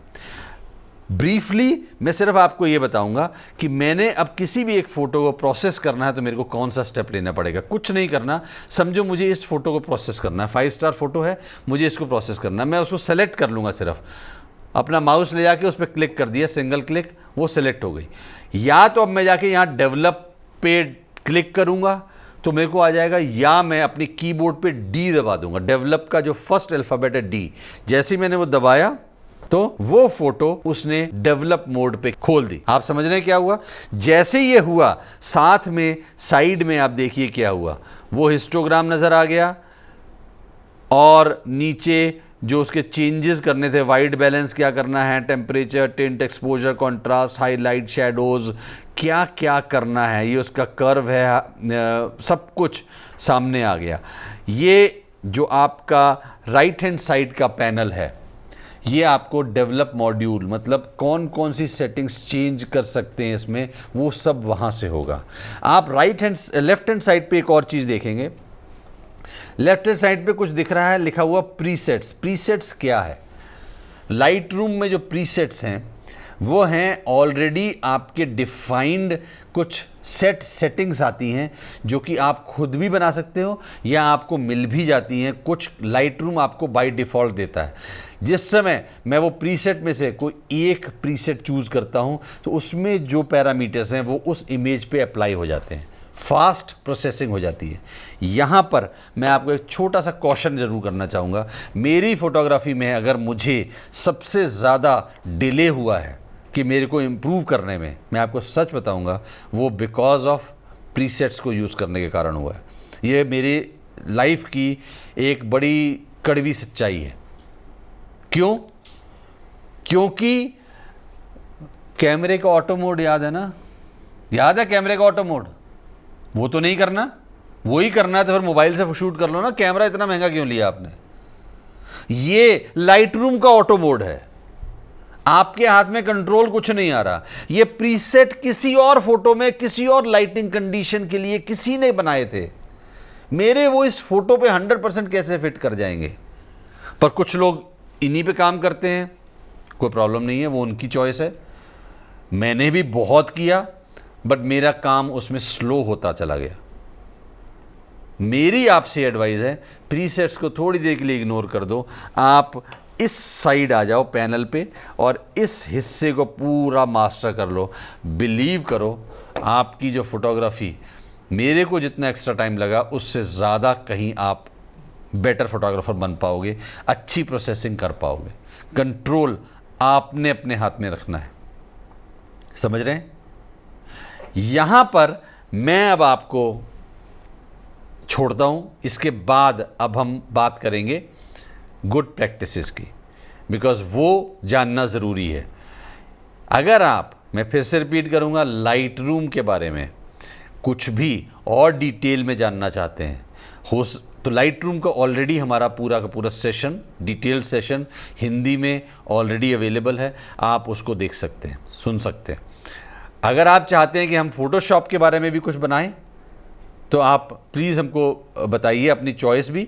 और हाँ, हम चाहते हैं कि बहुत जल्दी फ़ोटोशॉप के ऊपर भी आपको यही पूरा का पूरा मॉड्यूल एक क्रिएट करके दें। चलिए हम अब बात करते हैं गुड प्रैक्टिस की। हमने करना क्या है, क्या ध्यान रखना है सो दैट कि हम जल्दी बहुत अच्छे फोटोग्राफर बन जाएं। अभी हमने लाइट रूम का मुआयना किया, रूम में थोड़ी सी लाइट जलाई और अंदर जाके देखा हम इसमें क्या क्या कर सकते हैं। इससे पहले हमने बहुत टेक्निकल चीज़ें सीखी, क्रिएटिव चीज़ें सीखी, गैजेट्स के बारे में बात की। ये हमारा लास्ट फाइनल सेशन है पूरे जितने भी मॉड्यूल्स रहे हैं इसमें। अब क्या, अब कुछ बचा है क्या? अभी तो बहुत कुछ बचा है, अभी तो शुरुआत हुई है, अभी तो पिक्चर शुरू हुई है, अभी तो कुछ भी नहीं हुआ। आपने सिर्फ समझा है कुछ चीज़ों को। क्या आपको लगता है कि जितना आपने सीखा है इससे आप अच्छे फोटोग्राफर बन जाएंगे? हाँ, कंटेंट के हिसाब से बात करूं तो काफ़ी है। ये इतना है कंटेंट जितना हमने दिया आपको, जिससे कि आपको एक अच्छी फाउंडेशन मिलने में हेल्प करेगा। मैं आप में से कुछ लोगों का दिल दुखाने वाला हूं, अभी बुरा मत मानना, मेरे को दो टूक बात करने की थोड़ी सी आदत है। वो क्या, आपको क्या लगता है कि जितने लोगों ने, जितने भी कुछ 100 कुछ 1000 लोगों ने जो इस सब सेशंस को, इस पूरे सेशंस को देखा है, क्या आप सब एक बढ़िया फोटोग्राफर बन जाएंगे? इसका आंसर है बन सकते हैं, बट सच्चाई बोलूं तो सब तो नहीं बनेंगे। कौन नहीं बनेंगे मुझे नहीं पता, ये आप बताओगे। आपको पता होगा कि आप अच्छे बनेंगे कि नहीं बनेंगे फोटोग्राफर। अच्छे मतलब अच्छे फोटोग्राफर बनेंगे कि नहीं बनेंगे। क्या आप में वो अंदर से जज्बा है आगे जाने का? क्या आप में अंदर से वो आग है कि मैं कुछ भी कर जाऊंगा या फोटोग्राफर बनना है? क्या आप उनमें से हैं जिन्होंने एक एक मॉड्यूल को बहुत शिद्दत से सुना है और उस पर इंप्लीमेंट करने की कोशिश की है? अगर वो हैं तो चांसेस हैं कि आप आगे जाएंगे। इसके बाद आपने क्या करना है? कुछ वर्क हैबिट्स होती हैं, हर एक चीज़ की होती हैं। आप नौकरी करते होंगे तो उसमें बोला होगा जी 8 बजे पहुंचना ज़रूरी है, 8:30 पहुंचे तो एब्सेंट लग जाएगी। सच बोल रहा हूं, वो वर्क हैबिट है। आपकी वर्क हैबिट अगर आप फॉलो नहीं करेंगे तो पता क्या होता है? वही होता है जब आप सुबह उठ के ब्रश करना भूल जाते हैं तो क्या होता है? बगल वाले आदमी को बदबू आती है। आपके आसपास जो हैं उन्हें अच्छा नहीं लगता। जितनी बार आप उनके पास जाते हैं वो ऐसे मुंह कर लेते हैं। क्यों? एक वर्क हैबिट आपने फॉलो नहीं की। यहां पर जो मैं आगे बोलने जा रहा हूं इसका शायद फोटोग्राफी से कोई रिलेशन आपको नजर ना आए, पर मेरा अपना ये मानना है कि फोटोग्राफी और लाइफ एक दूसरे के बहुत आसपास हैं। जैसे ही हम लाइफ जीते हैं वैसे ही फोटोग्राफी को जीना है। मैं आपको कुछ छोटे छोटे पॉइंट्स बताऊंगा, पर यह ध्यान रखना कि जितने सेशंस आपने अब तक किए वो बेकार हो जाएंगे अगर आप जो अब बोलने वाला हूं, कुछ चंद पॉइंटर्स अगर ये आप इम्प्लीमेंट नहीं करेंगे तो कहीं ना कहीं पे प्रॉब्लम एरिया आएगा। मैं आपको समझा के चलता हूं। अब हम बात करेंगे गुड हैबिट्स की, मतलब अच्छी आदतें। हमें अपने आप में कुछ बदलाव लाना पड़ेगा। वो क्यों लाना पड़ेगा? एक किसी सियाने ने कहा था कि अगर आप आज भी वही करते रहेंगे जो पिछले कई सालों से करते आए हैं, तो आपको आज भी वही मिलेगा जो पिछले कई सालों से मिलता आया है। अगर आज आप कुछ नया लेना चाहते हैं, पाना चाहते हैं, फोटोग्राफी के नए आयाम छूना चाहते हैं, तो कुछ तो नया करना पड़ेगा भाई। कैमरा भी उठाना पड़ेगा। हाँ, 9 बजे उठ के तो नहीं चलेगा। सुबह 6 बजे उठ के या 5 बजे उठ के या 4 बजे उठ के, मुझे नहीं पता किस समय उठ के आपको जाना पड़ेगा शूट करने के लिए। कई और आदतें हैं, हम एक एक करके बात करते हैं। पहली चीज, एक चीज समझना जरूरी है कि जो इक्विपमेंट है, मतलब इस केस में आपका कैमरा, लेंस या जो भी एक्सेसरीज आप लेते हैं, वो उतना ही बढ़िया है जितने कि आप बढ़िया हैं। मतलब कैमरा अकेले कुछ नहीं कर सकता। अगर कैमरा इतना ही बढ़िया होता तो मैं सोता रहता और सपना आता कि मेरे को आज ये फ़ोटो खींचनी है, और कैमरा वहाँ पे मेरा सपना देख लेता बैग में से, और बैग के अंदर से जिप खोल के बाहर निकलता और उस सीन पे जाके फ़ोटो खींच के ले आता, और मैं जब जागता तो मैं कहता, मेरे आका ये रही फ़ोटो जो आपने सोची थी। होता है ऐसे। हंस रहे हैं कुछ लोग, मेरे फोटोग्राफर फ्रेंड्स तो यहाँ पे हंस रहे हैं, मुझे भी हंसी आ रही थी बोलते हुए। पर आपको नहीं लगता कि आप लोग ऐसे ही कुछ सोचने करने की कोशिश कर रहे हैं? कितना भी महंगा कैमरा हो, वो उतना ही इंटेलिजेंट है जितने की आप हो, वो उतना ही हार्ड वर्किंग है जितने की आप हो। उस दिन मेरे बगल में पड़ोस में एक आदमी से मेरी बात हो रही थी। वो कहता है कि मैं कार खरीदना चाहता हूं। मैंने कहा चलानी आती है? कहता नहीं। मैं क्या चलाने आता है? कहता बाइक। मैंने कहा ठीक है। कहता कौन सी खरीदूं? मैंने कहा कोई खरीद लो, देख लो। कहता मेरा मन कर रहा है कि मैं मर्सिडीज ले लूं। मैंने कहा क्यों? बहुत बढ़िया कार है, पहले दिन से ही बहुत अच्छा मेरे को काम देगी। मैंने कहा काम देगी? कार काम नहीं देती, आप कार से काम निकलवाते हो। उस कार का क्या फायदा जिसको चलाना ही नहीं आता? तो वो कैमरा लेना है, अच्छा है, महंगा है, बढ़िया है, काम तब देगा जब मुझे चलाना आएगा। पहले चलाना तो सीख लूं। यह ध्यान रखना, यह सबसे बड़ी गलती होती है। अगर कैमरा बहुत इंटेलिजेंट होता तो आप सोच के देखो, आपके पास कौन सा कैमरा है बताइए? अच्छा वो वाला। कितने लाखों लोगों ने लिया होगा आपके शहर में या इस पूरे इंडिया में? कुछ लाखों लोगों के पास होगा। क्या जिनके पास है वो सब टॉप क्लास फोटोग्राफर्स बन गए? क्या नहीं बन पाए ना। कौन बन पाया? जिसने कैमरे को नहीं देखा, खुद के ऊपर मेहनत कर ली। समझ रहे हैं? पहली गलती मत करिएगा। बार बार कैमरा बदलने का दिमाग में अगर आता है तो उस दिमाग से उस थॉट को पकड़ के उखाड़ के फेंक देना, बिकॉज कैमरा आपके लिए फोटो खींच के नहीं लाएगा अपने आप। ठीक है? दूसरा, अब कैमरा तो खरीद लिया, सीख भी लो। मैंने सिखाया है हम लोग को, आपको understand your camera, understand your lens. भाई मैंने तो अपना हलक सूखा किया है आपको सिखाते सिखाते, बोलते बोलते। आपने अपने जोड़ों में ऑयलिंग की है कि नहीं की है? जाके खींचने की कोशिश की है, जानने की कोशिश की है? आप कहोगे कि मुझे तो आता है, मैंने तो समझ लिया कैमरा। मैं आपको एक छोटी सी टिप देता हूं, जब तक आप वो कर रहे हो तब तक आपको कैमरे पे मास्टरी नहीं आई। वो क्या है? मैं शायद बीच में भी कहीं ना कहीं किसी मॉड्यूल में मैंने बोला हुआ है। वो ये है, जब तक आप कैमरा आंखों पे लगाया हुआ है, शूट कर रहे हो, जब तक आप सेटिंग चेंज करने के लिए आपको एक बार भी कैमरा मुंह से हटाना पड़ता है, देखना पड़ता है, तब तक आपकी कैमरे में मास्टरी नहीं हुई है। बात खत्म। जब तक आपको एक भी इतनी सी भी छोटी या बड़ी सेटिंग चेंज करने के लिए मुंह के सामने से कैमरा हटाना पड़ता है, मेन्यू में घुसना पड़ता है। आपको कैमरे पे मास्टरी नहीं हुई है, बात खत्म। और जब तक आप कैमरे में मास्टरी नहीं कर पाओगे तब तक आप अच्छी फ़ोटो नहीं खींच पाओगे। मैं फिर वो एग्ज़ाम, मुझे कार के एग्जाम्पल बड़े पसंद है, शायद मुझे कारें बहुत पसंद है, इसीलिए मुझे मर्सिडीज़ चलानी नहीं आती, मुझे फरारी चलानी नहीं आती, खरीद ली और अब मैं बिना सोचे समझे उसको रोड पे ले गया और यहाँ से वहाँ चलाए जा रहा हूँ। रास्ते में एक चेंज करना था, कुछ गियर या कुछ और चीज़, और मेरे को समझ नहीं आ रहा, मैंने पूरी गाड़ी का बोनेट खोल दिया, ये कर दिया, सड़क के बीच में खड़े हो, क्यों? समझ नहीं आ रहा उसको कैसे करना है। अगर ये कर रहा हूँ तो फिर काहे का कंट्रोल मुझे आता है।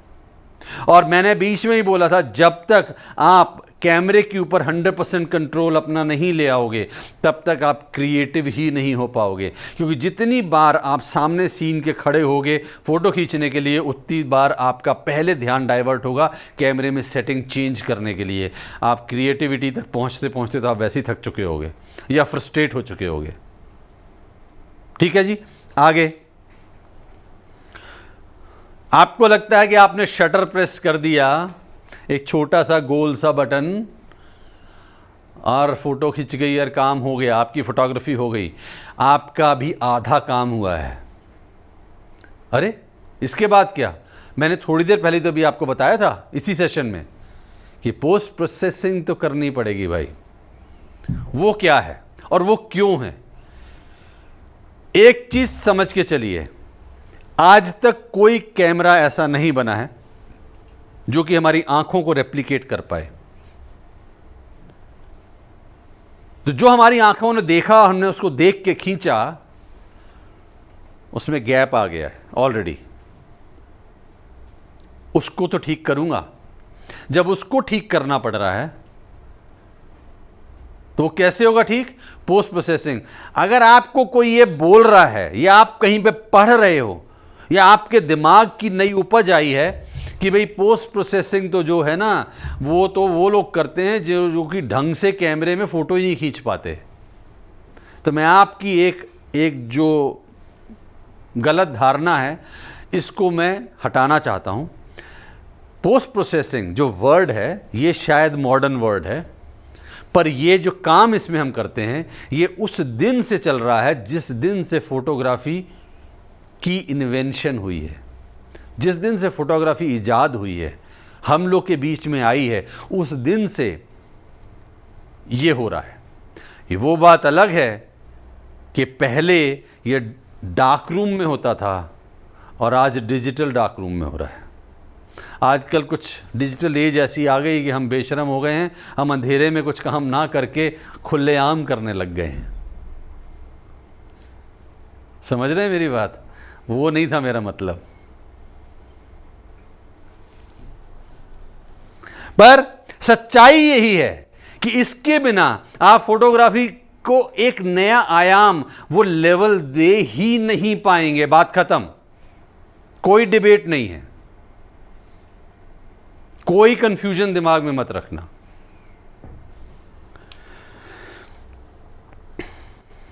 ये क्या हुआ जी? Learn to see without camera. कैमरे के बगैर देखना सीखो। मैं आपको एक टिप देता हूं आज। मैंने पिछले किसी एक सेशन में ये बोला था, जो चीज आपने देख ली, होते हुए देख ली आंखों से, वो आप शूट नहीं कर सकते। क्यों? क्योंकि आपको दिखी ही तब जब वो हो चुकी थी। मतलब जब आपको दिखी इसका मतलब वो हो चुकी है या हो रही है। एक फ्रैक्शन ऑफ सेकंड के बाद वो हो चुकी है, पास्ट में चली गई है। अब तो कैमरा आप उठाओगे तो शूट कहां से करोगे? आपकी किस्मत अच्छी होगी कि उसके बाद भी वो सब्जेक्ट या सीन रुका रह जाए, किस्मत। और हर बार किस्मत अच्छी नहीं होगी। और फोटोग्राफी हम किस्मत पे छोड़ के तो चल भी नहीं सकते।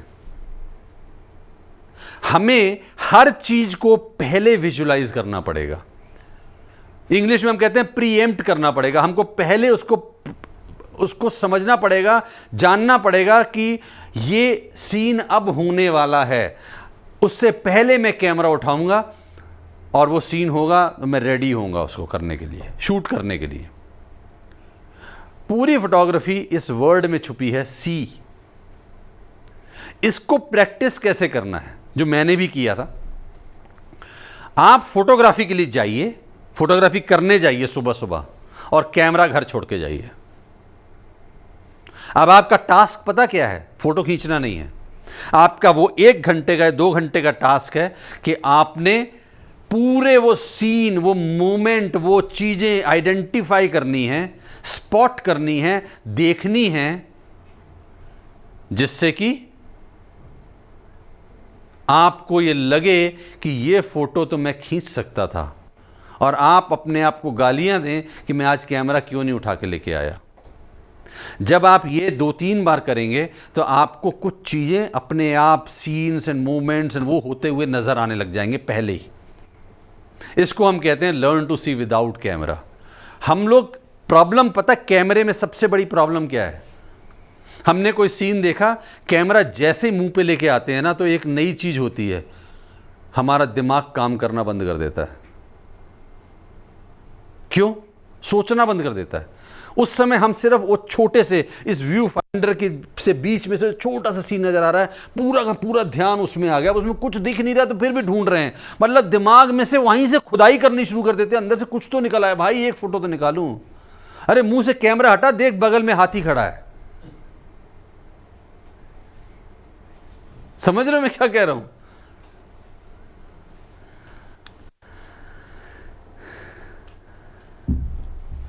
ये क्या है? चाहत। मेरे को शाहरुख खान को डायलॉग नहीं याद, वैसे वो शिद्दत वाला कुछ डायलॉग है, सुन लीजिए आप।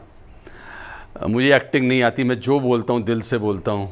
बट एक चीज समझ के चलना, अगर आप में वो आग नहीं है, वो चाहत नहीं है कि मतलब जी जान लगा देंगे, ये तो बनना ही है। अभी कुछ बोलूं? अभी बंद करिए कंप्यूटर को और जाके दोस्तों के साथ एक नुक्कड़ में बैठ के चाय पीजिए, वो ही काफ़ी है। बुरा लगा मैंने कुछ बोला तो? आपको तो मैं जानता ही नहीं, तो आपको तो मैंने बोला ही नहीं। ये तो हर उस शख्स के लिए है जो कि अपने आप से झूठ बोल रहा है कि मुझे फोटोग्राफी अच्छी लगती है। आप जानना चाहते हैं कि आपको असल में फोटोग्राफी अच्छी लगती है कि नहीं लगती?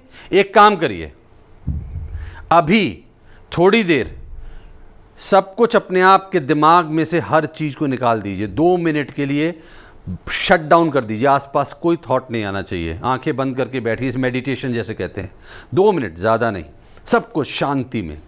उसके बाद उठिए चुपचाप, पूरे लेंथ का जो आपका ड्रेसिंग रूम का जो शीशा है, मिरर है, उसके सामने खड़े होइए और सामने जिसकी शक्ल नज़र आ रही है उसकी आंखों में आंखें डाल के पूछिए कि फोटोग्राफी अच्छी लगती है, करनी है, क्या कीमत देना चाहते हो उस फोटोग्राफी को करने के लिए? क्या पूरी लाइफ डिवोट करना चाहते हो? कर सकोगे? सीरियसली ये पूछना। अगर आंसर हां आता है, आइए ना गले मिलिए। अगर आंसर नहीं आता है तब भी गले मिलिए, क्योंकि सच्चाई तो जानी है। मैंने नौकरी छोड़ी थी, मैं आपको 2 मिनट में एक छोटी सी एक अपनी स्टोरी बताऊंगा, बहुत लंबी नहीं करके बताऊंगा। मैंने नौकरी छोड़ी 15 साल के कॉरपोरेट वर्ल्ड में, उस नौकरी में ऊपर चढ़ते हुए कॉरपोरेट वर्ल्ड में बहुत सीनियर पोजीशन में था। ऑल इंडिया एक मल्टीनेशनल लेवल MNC कंपनी में ऑल इंडिया लेवल पे मैं टीम मैनेज कर रहा था, वर्टिकल को मैनेज कर रहा था फाइनेंस सेक्टर में। वहाँ से नौकरी छोड़ के 6 फिगर इनकम थी, वहाँ से नौकरी छोड़ के मैंने कैमरा उठाना शुरू किया। और एक भी मेरी सिटी में और मेरी सिटी के आसपास एक भी फोटोग्राफर, अगर वो सुन रहे हैं तो वो उनके लिए भी है, क्योंकि ये तो मेरे अंदर एक जलता हुई वो है, चिंगारी है जो कभी बुझेगी नहीं, और इसी ने मुझे आगे चढ़ाया है। किसी ने मुझे सपोर्ट नहीं किया, किसी ने तो पीछे से लालच तो दिखता था। मेरे दोस्त कहते थे आजा, है नौकरी, आजा, पैसे यहां पर हैं। ऐसे दिन भी निकले कि अकाउंट में 100 रुपए भी नहीं था। मीटिंग थी और कह देता था कि कल मिलेंगे, आज मेरी और मीटिंग है। पता कारण क्या था कल मिलने का? मीटिंग नहीं थी, आज जाने के पेट्रोल भराने के पैसे ही नहीं थे। फिर भी आपके सामने यहां पे खड़ा हूं। क्यों? क्योंकि अंदर की आग को बुझने नहीं दिया। वो एक दरवाजा था जो कि लोग बंद करने की कोशिश कर रहे थे, उसमें टांग अड़ा के खड़ा हो गया, जख्मी हो गया मेरा पैर, पर नहीं छोड़ूंगा। वो कहते हैं बर्न कर दिए पीछे ब्रिजेस जितने थे ना, जितने थे जो कि मेरे को वापस उस कॉर्पोरेट लाइफ में ले जा सकते थे, उनको आग लगा दी। आप में वो है क्या पैशन? अगर है तो बहुत अच्छा है, नहीं है। बहुत लोगों को मैंने देखा है फोटोग्राफी में घुसते हुए, बहुत लोगों को, उनसे कोई मेरे को रंजिश नहीं है, कोई कुछ नहीं है, पर बहुत लोगों को देखा है जो कि किसी दूसरे को देख के घुसते हैं। अरे यार फोटोग्राफी तो बड़ी ग्लैमरस चीज है, जहां घूमना चाहो घूम सकते हो और फोटोग्राफी भी कर सकते हो। अच्छी अच्छी सुंदर सुंदर लड़कियों को, मॉडल्स की फोटो खींच सकते हो। आपके इशारों पे वो नचाओगे आप उनको और वो नाचेंगी। आप बोलोगे ऐसे हो जाओ तो ऐसे हो जाएंगी, आप बोलोगे ऐसे मुंह बनाओ तो वैसे मुंह बनाएंगी। क्या लाइफ है यार। अपना रीजन नहीं था उनका, किसी और को देख के इंस्पायर हुए थे। अरे पैशन किसी और का था, आपने उसको अपना समझ लिया। कितने लोग हम में से शाहरुख खान या इन लोग के बड़े बड़े मूवी स्टार्स को से इंस्पायर होते हैं, पर क्या हम लोग उस लेवल पे पहुंच सकते हैं उनको देख के? एक्टिंग का कीड़ा तो खुद का चाहिए ना।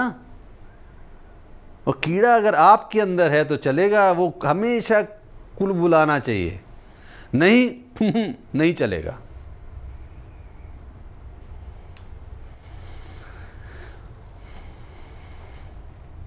भाई साहब बच्चा भी 9 महीने बाद पैदा होता है यार। ये तो फोटोग्राफी है। अच्छा आपने पहली नौकरी की है?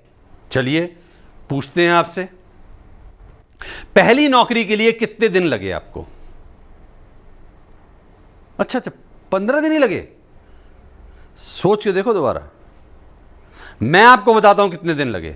आप जिस दिन से पैदा हुए और जिस दिन से आपने पहला प्री स्कूल शुरू किया, उस दिन से आपने अपनी इस जॉब के लिए प्रिपरेशन शुरू कर दी थी। आपको यह पता है क्या? आप जो आज इंटरव्यू क्लियर कर पाए हो वो इसलिए कर पाए हो कि आपने over a period of time, बचपन से लेके जवानी तक आते आते, बड़े होते होते, इस स्टेज तक पहुंचते पहुंचते आपने कुछ अपने आप में बदलाव लाए। आपने दूसरों के सामने खड़े होकर बोलना कैसे है अदब से, वो भी सीखा। आपने कुछ लैंग्वेजेस सीखी, आपने अपने आप को ट्रेन किया, आपने एजुकेशन ली, उसके लिए आप पास भी हुए। फेल हो गए होते तो 20, 25, 30 साल लगाए हैं आपने पहली नौकरी पाने के लिए। कि फोटोग्राफी में कौन सा, मैंने आपको किसी ने बताया था कि यहाँ पे आपको एक जिन, वो जो है कौन सा उसका वो मिलेगा, वो क्या कहते हैं उसको, रगड़ोगे तो जिन निकलेगा और वो कहेगा क्या हुक्म है मेरे आका।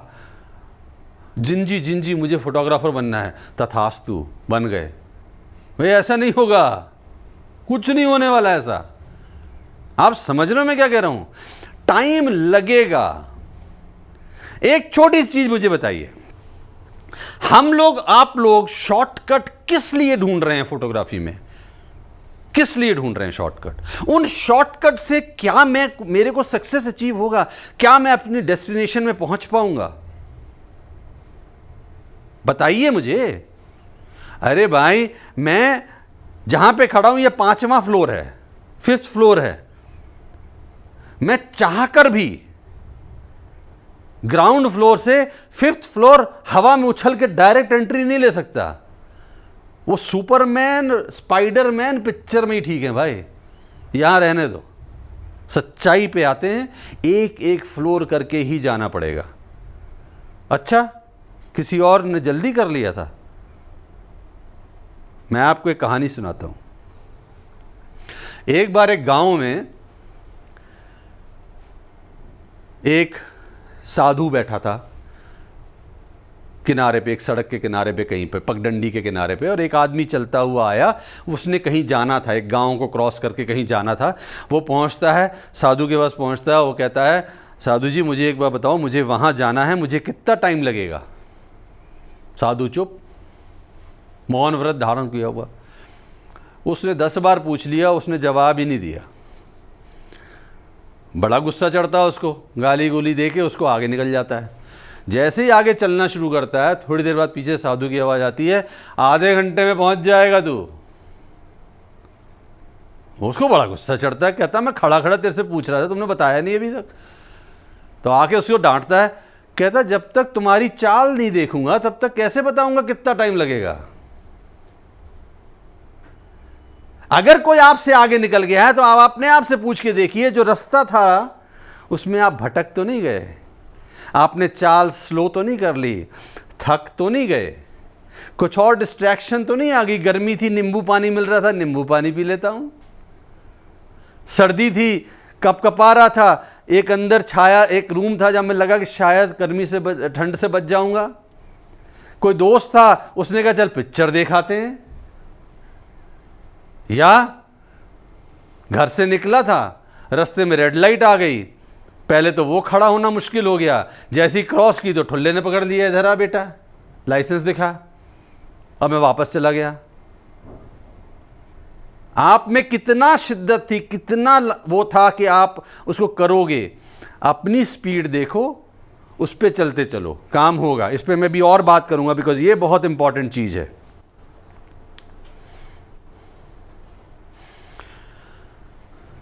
लाइफ में आप में से कौन सा ऐसा आदमी, औरत, लड़की, लड़का, जो भी बैठे हैं आप लोग, कौन ऐसा है जिसने आज तक उसको ऐसी सिचुएशन ना आई हो कि वो डिसअपॉइंट हुआ हो और वो डिस्करेज हुआ हो और मन उदास हुआ हो और उसको लगा हो यार मैं कैसे करूंगा इसको।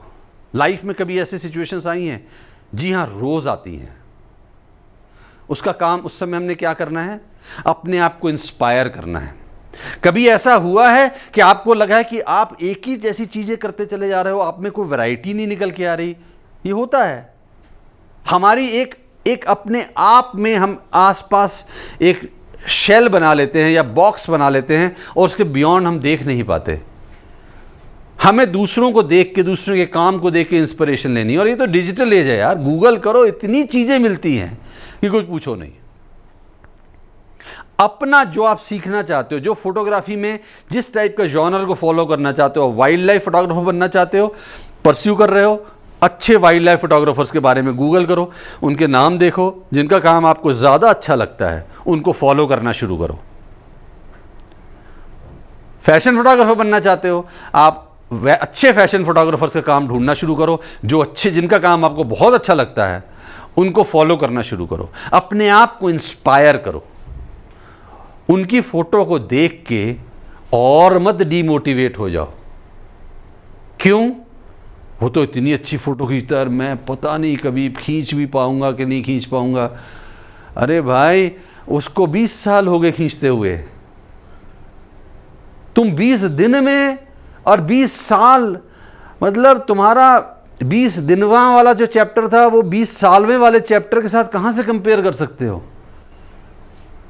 अपने आप को टाइम दो, एक एक स्टेप लेके चलो, इंस्पायर करते चलो। हर चीज जोड़ता जाऊंगा साथ में, मैं आपको पिछला जो मैंने अभी बताया उसको भी एक एक स्टेप लेते चलो, एक एक जगह पे इंस्पायर होते चलो, एक एक इंप्रूवमेंट छोटी छोटी करते चलो। और आप जब 20 साल का चैप्टर पे पहुंचोगे अपनी लाइफ के, आप भी, अगर आप तक अभी आप करते आए हो जो करना है, आप भी उस जैसा खींचने लग जाओगे। मैं आपको सच बताऊं, आप उससे अच्छा खींच पाओगे। इंस्पिरेशन लेनी बहुत जरूरी है। ये जो है ना, ये लोग मिसलीडिंग स्टेटमेंट समझते हैं। इक्विप योरसेल्फ एप्रोप्रिएट, मतलब आपके पास जो कैमरा गियर है वो एप्रोप्रिएट होना चाहिए, सफिशिएंट होना चाहिए। मैंने ये नहीं बोला कि आपके पास हर जो कैमरा गियर बाहर अवेलेबल है वो होना चाहिए, दोनों में फर्क है। मैंने ये भी नहीं बोला कि जो आपके दोस्त के पास कैमरा गियर है वो आपके पास होना चाहिए, मैंने ये कतई नहीं बोला। मैंने सिर्फ ये बोला है कि जो चीज आप शूट करना चाहते हो उसके लिए कौन सा कैमरा या लेंस चाहिए, वो एटलीस्ट एक एक होना जरूरी है। एक कैमरा और एक लेंस अप्रोप्रिएट का मतलब है अगर मैं फैशन फोटोग्राफी करना चाहता हूं तो मैं 600 mm का लेंस लेके क्या करूंगा, और अगर मैं वाइल्ड लाइफ फोटोग्राफी करना चाहता हूं तो मैं 24-105 लेंस का क्या करूंगा या 50 mm लेंस से क्या करूंगा। सो आप ये समझो कि आप क्या परस्यू करना चाहते हो, फिर वही शीशे के सामने खड़े हो, अपने आप से सवाल पूछो, क्योंकि ग्लैमरस पता क्या लगता है, फैशन, ग्लैमर, पैसे से ज़्यादा अच्छा कौन सा लगता है, वेडिंग। पर क्या आप में वो है जज्बा कि आप वो करो। मुझे पता है वेडिंग में पैसा है, मैं नहीं करता, मेरी कॉलिंग नहीं है वो। करते हैं लोग, करते हैं, दोस्त हैं मेरे अच्छे करते हैं, मुझे पता है अगर मैं करने की कोशिश करूंगा तो मैं भी शायद कमाना शुरू कर दूंगा उस लेवल का, बट क्या वो मेरी कॉलिंग है? नहीं है तो मैं कभी भी उस लेवल पे नहीं पहुंच पाऊंगा। अरे इससे अच्छा तो जॉब ही करते रहो ना, क्या करना है ये सब करके। वहां पे भी तो हम वही कर रहे हैं जो नहीं चाहते करना। उतना खरीदो इक्विपमेंट जितना जरूरी है, ज्यादा खरीदोगे तो एक स्टेटमेंट है, किसी ने कहा था कि अगर आप ज्यादा खरीद लोगे तो थोड़ी देर बाद ऐसा सामान बेच रहे होगे जिसकी आपको एक्चुअली में जरूरत है। और ये होता है क्योंकि आप फाइनेंशियली स्ट्रेस में ले आते हो अपने आप को, और हो सकता है आपने पिछले 5-6 महीने में एक लेंस यूज ना किया हो और आप उसको बेच देते हो बिना सोचे समझे, क्योंकि उसका बायर मिल रहा है आपको, और बेचते सार पता चलता है यार वही तो शूट करना था। अब खरीदने जाओ, अब महंगा मिलेगा। सोच समझ के खरीदो, जो चाहिए वो खरीदो। मैंने जैसे मैं एक्सेसरीज के बारे में बात की थी, यही समझाने की कोशिश की थी। बहुत चीज़ें हैं और महंगी हैं, सस्ता में पहुंच जाओ, अच्छी चीज़ खरीदो, पर जब ज़रूरत है तब खरीदो। कैरेक्टर बिल्ड करना पड़ेगा। मैं ये नहीं कह रहा कि आप कैरेक्टरलेस हैं, मैं ये भी नहीं कह रहा कि मैं कैरेक्टरलेस हूं। हमारी एक आदत है, हमारी एक पहचान बनी हुई है, हमारी कुछ आदतें over a period of time बन चुकी हैं। अगर मेरी उम्र 40-45 साल है तो मैंने 40-45 साल में जो भी किया है, सही किया है या गलत किया है, जो भी एक्शन किया है, जैसे मैं चला हूं, जिन लोगों के साथ रहा हूं, मेरी आदतें वैसी बन गई हैं। हो सकता वो सही हो सकता उसमें कहीं इंप्रूवमेंट की ज़रूरत हो। फोटोग्राफी में जैसे आते हैं हम, तो हमें कुछ चीज़ें तो बदलनी पड़ेंगी। एक स्टेटमेंट मुझे कॉमन सुनने को मिलती है जब भी मैं किसी के साथ मिलता हूं, कई फोटोग्राफर्स के साथ मिलता हूं, दोस्तों के साथ। वो कहते हैं कि फोटोग्राफी है अच्छी पर फोटोग्राफर्स की कोई इज्जत नहीं करता। खासकर जो वेडिंग फोटोग्राफर, जो मास वॉल्यूम पे वेडिंग फोटोग्राफर्स वेडिंग शूट करते हैं, उनसे मैंने बहुत बोलते हुए सुना है। क्या वो झूठ बोल रहे हैं? नहीं, वो सच बोल रहे हैं। मेरा उनसे एक ही सवाल है, क्यों कोई इज्जत नहीं करता?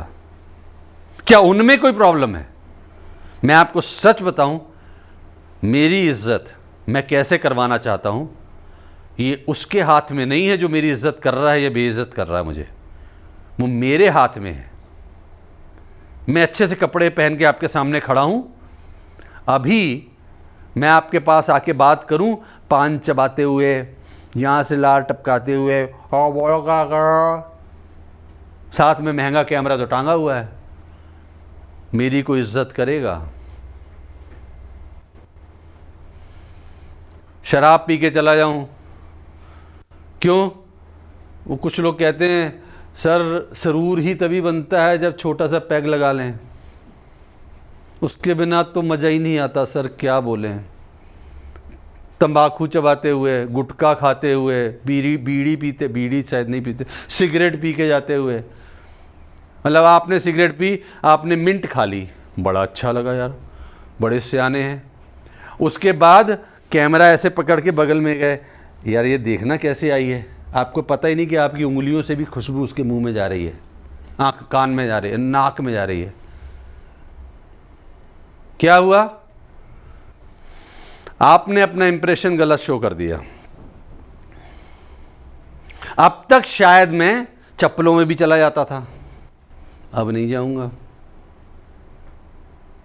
जीन्स की गलती, जीन्स की प्रॉब्लम नहीं है, पहनूंगा, साफ पहनूंगा। क्यों? मैं नहीं चाहता कि लोग मेरे को देख के ये बोलें फोटोग्राफर तो होते ही ऐसे है यार, बेकार, घटिया, बिल्कुल नहीं पता कैसे बात करनी है। आप ऐसे आदमी बनिए जिसको कि लोग पसंद करें। इससे फोटोग्राफी का क्या लेना देना? मैंने थोड़ी देर पहले कुछ बोला था, ये ध्यान रखिएगा। और ये लिख के दे रहा हूं आपको, एक बंदा मुझे दिखा दो जो कि ये सब करे बगैर टॉप फोटोग्राफर बन गया और दुनिया में उसका नाम है, मैं अभी फोटोग्राफी छोड़ दूंगा। डंके की चोट पे बोल रहा हूं मैं। हां, अपने मोहल्ले का बेस्ट बंदा हो सकता है वो, गलत काम करते हुए। गलत मतलब ये गलत नहीं होता, आदतें एक टाइप की बनी हुई हैं।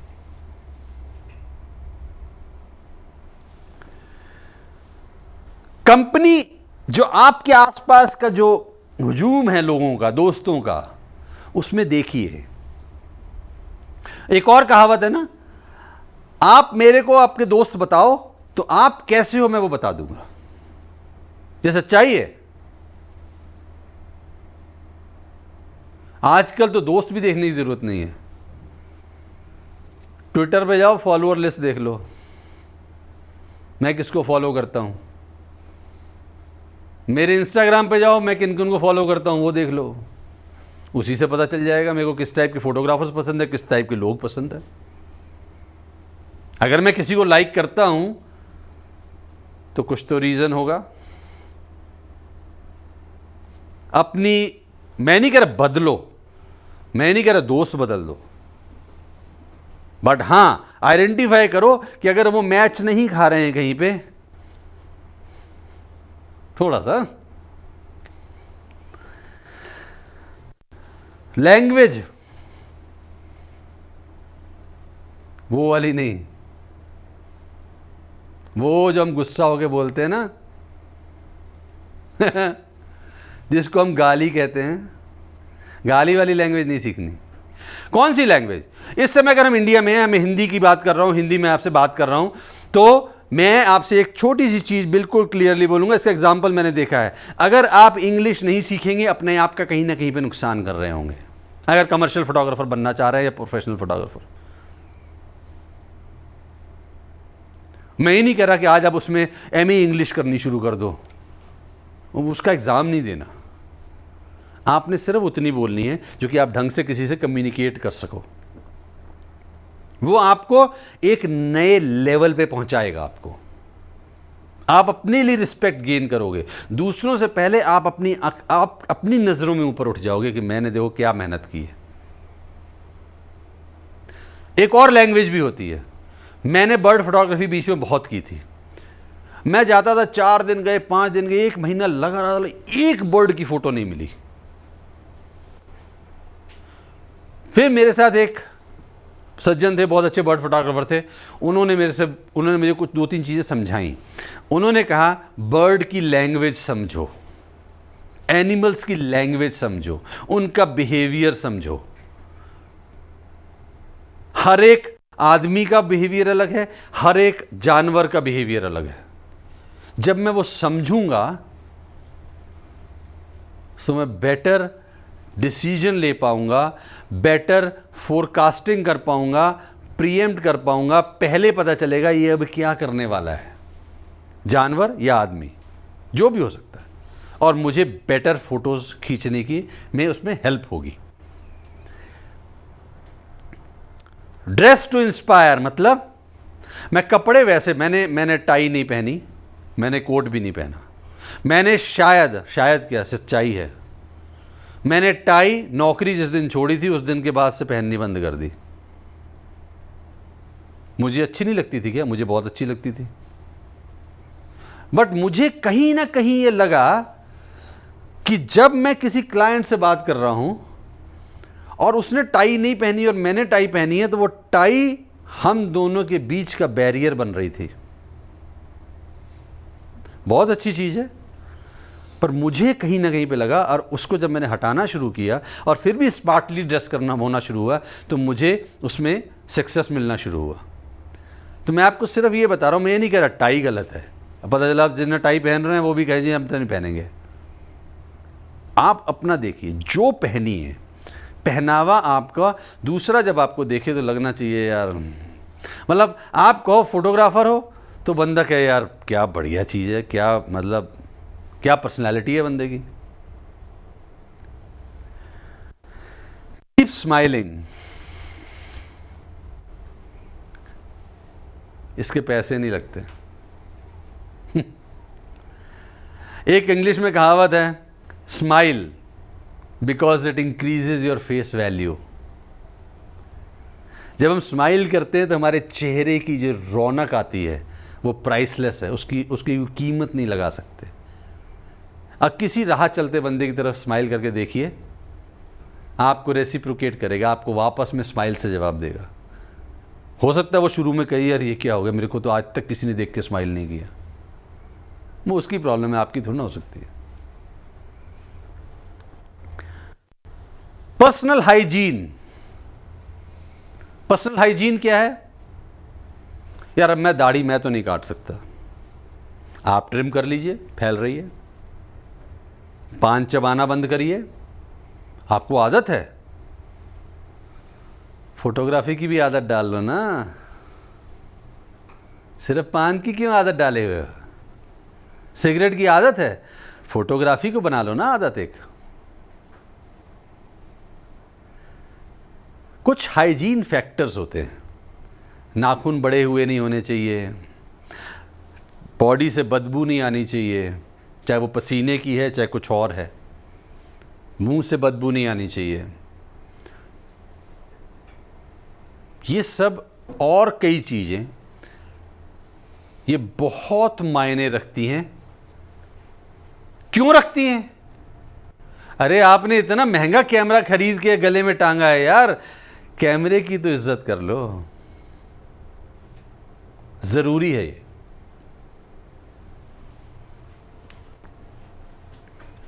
गुड एथिक्स, एथिक्स क्या होता है? एथिक्स क्या है?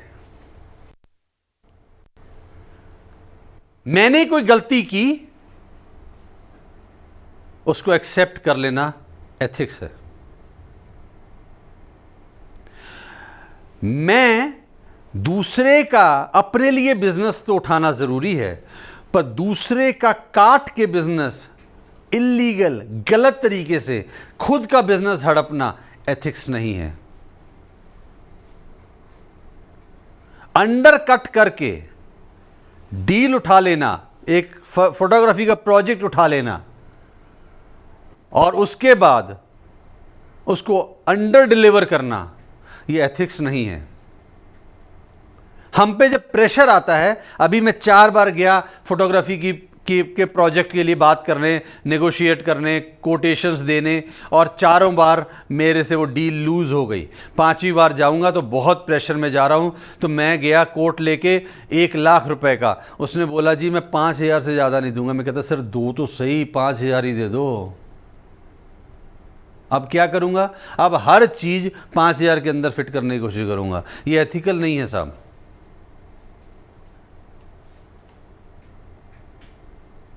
बहुत ब्रॉड टॉपिक है, बहुत ब्रॉड। अपने आप से सच बोलो, एथिक्स अपने आप आ जाएंगे।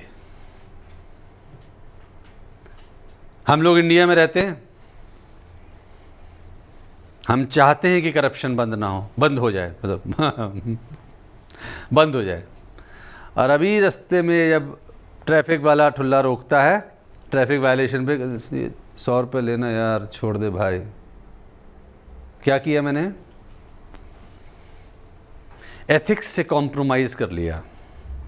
उसके बाद मुझे कोई हक नहीं बनता कि मैं अच्छाई डिमांड कर पाऊं। यही चीज फोटोग्राफी में डेली होती है, डेली। आप भी देख रहे हैं और मैं भी देख रहा हूं। इनिशियली शायद मैं भी एक इसका हिस्सा रहा था, अनएथिकल तरीके से कई चीजें करने की कोशिश की। हम लोग बहकते हैं प्रेशर में आके, वो नहीं करना है।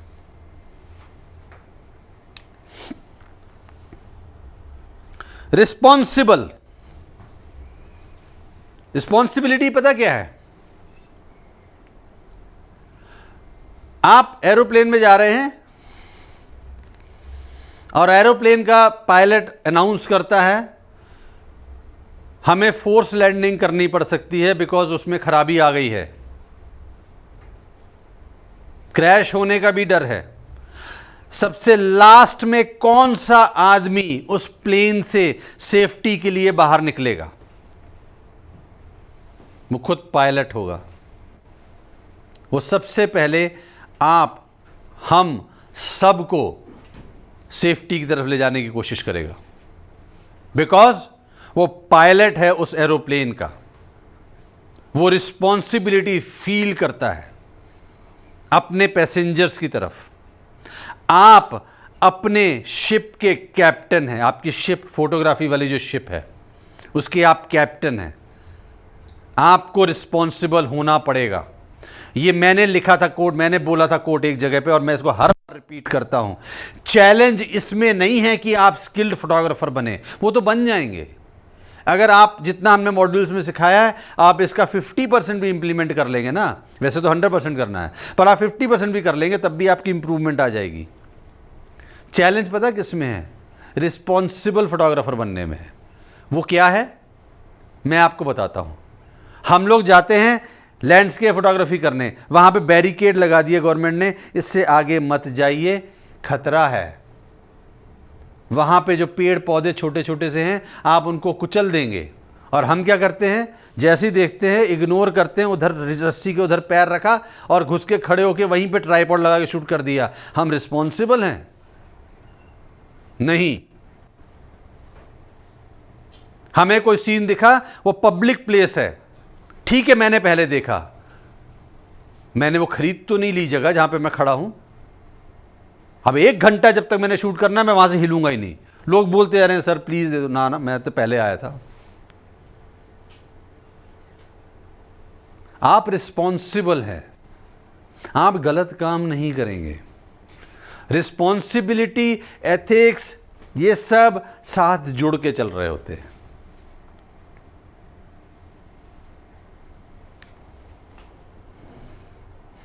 ये क्या है?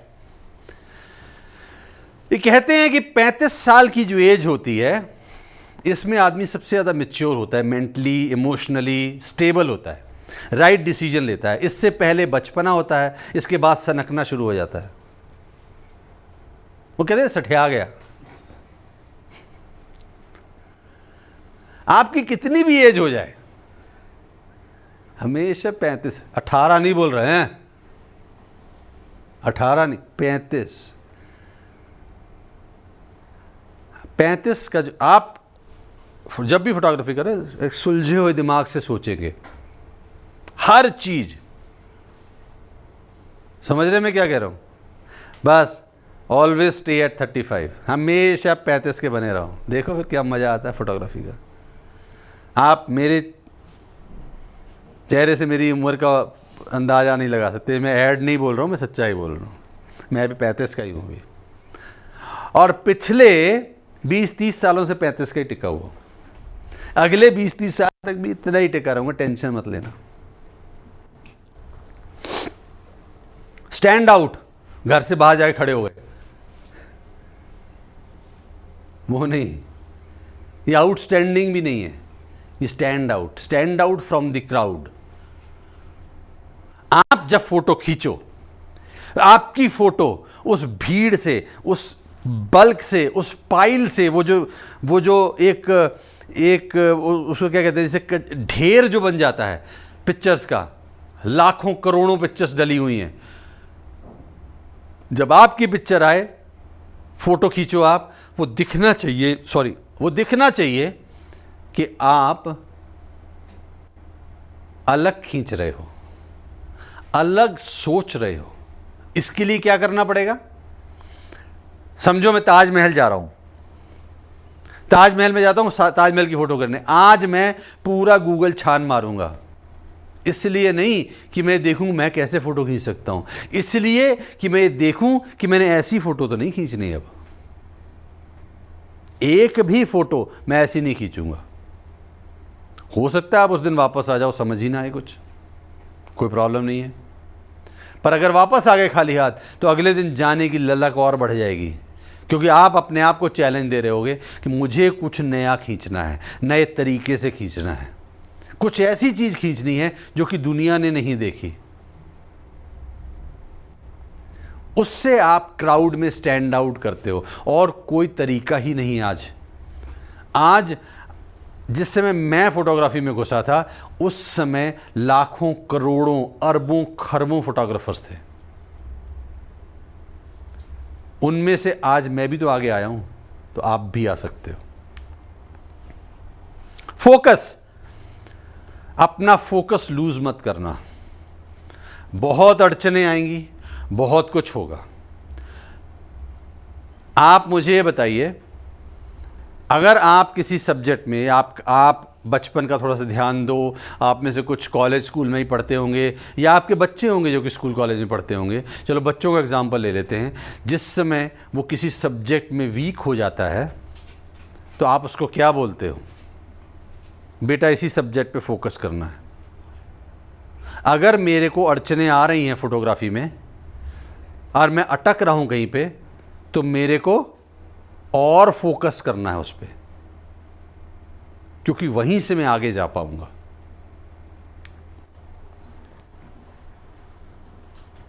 दूसरों के क्रिटिक्स तो लेंगे हम, दूसरों से जो गलतियां हमारी फोटो में निकाल रहे हैं वो तो सुनना पड़ेगा, उसके अलावा कोई चारा नहीं है। पर आपको अपने आप की फोटोज के लिए सबसे हार्श क्रिटिक बनना पड़ेगा। मैं अगर अपनी फ़ोटो को देख के उसको रिजेक्ट जब तक नहीं करना सीखूंगा, तब तक मैं आगे नहीं बढ़ पाऊंगा। हम लोग मेहनत करते हैं एक एक फ़ोटो खींचने में, और उनसे प्यार हो जाता है, चाहे वो हल्की से हल्की फ़ोटो है, बड़ी बेकार सी बेकार फ़ोटो है, हमको उससे प्यार हो जाता है। हमने मेहनत की है यार। अब हमको अपनी फ़ोटो को, उसमें गलतियां निकालनी है, और उन गलतियों को अगली फ़ोटो खींचते समय दूर करना है। ये सबसे ज़्यादा ज़रूरी है। गलत होने में कोई बुराई नहीं है, गलती करने में कोई बुराई नहीं है। मैं आपको एक बड़ी मज़ेदार चीज़ बताता हूँ। वो मज़ेदार चीज़ ये है, हर एक बड़ा फोटोग्राफर आज की डेट में गलतियां करता है, पर उसकी गलतियां नज़र नहीं आती हैं आपको, क्योंकि वो गलतियों को घर में जाके गड्ढा खोद के दबा देता है, उसको बाहर नहीं आने देता, और हम उन गलतियों को उछाल रहे होते हैं यहां से वहां। डर पता किससे लगना चाहिए? जब आपकी हर चीज हमेशा सही हो रही है, फिर कहीं ना कहीं पे गड़बड़ हो सकती है। और फेल फॉरवर्ड क्या है? अगर गलती हो गई है, आप फेलियर हो गए हो, आपने एक फ़ोटो खींची थी, नहीं चल पाई, किसी क्लाइंट से आपने डील उठाई थी, उसको एग्जीक्यूट नहीं कर पाए, तो आप रुक मत जाओ, वापस मत चले जाओ, उससे सीखो और आगे बढ़ो। क्यों रुकना थोड़ा ना, हम रुकने के लिए थोड़ा ना आए थे। एडवर्सिटी आएगी, आप घर से निकलेंगे तो रेड लाइट होगी, ट्रैफिक कॉप रोकेगा आपको, हो सकता है। नहीं मैं तो रोक दिया, रेड लाइट, मैं तो जा रहा हूं वापस, चले जाओ।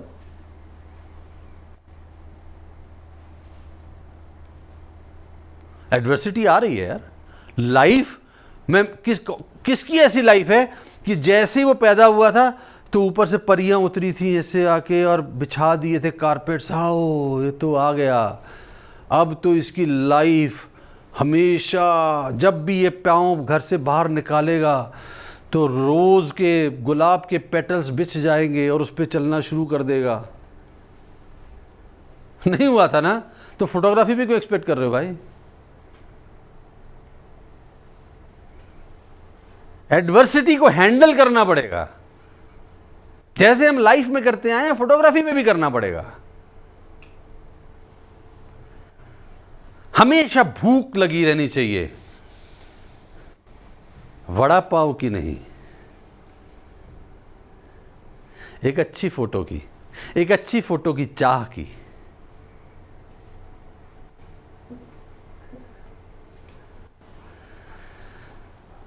ये तो बाय गॉड लोग क्या कहेंगे, अगर मैंने कैमरा पब्लिक में उठा लिया लोग क्या कहेंगे, मैंने एक फ़ोटो खींची वो नहीं आई लोग क्या कहेंगे। इस दुनिया में पता सबसे ज़्यादा लोग जो सक्सेस नहीं बने सिर्फ एक कारण से, वो ये सोचते रह गए लोग क्या कहेंगे। आपको पता सिर्फ किस लोगों की परवाह करनी है? जिनको अगर आपने नाराज कर दिया तो आपकी रोजी रोटी बंद हो जाएगी। अगर इसके अलावा कोई भी है जो मेरा घर नहीं चला सकता, मेरे आर्टिस्टिक विजन को नया आयाम नहीं दे सकता, उसको कहने दो ना, कहने दो, क्या फर्क पड़ता है।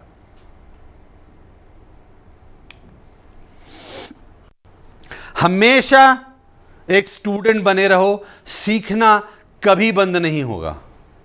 मेरा अपना एक रवैया है, मैं रोज जिस समय सुबह उठता हूं तो मेरा फोटोग्राफी की जिंदगी में वो पहला दिन होता है। आज मेरा फोटोग्राफी का एक दिन खत्म होने वाला है, शाम हो चुकी है, एक सेशन आपके लिए खत्म करने वाला हूं। कल क्या होगा? दूसरा दिन होगा?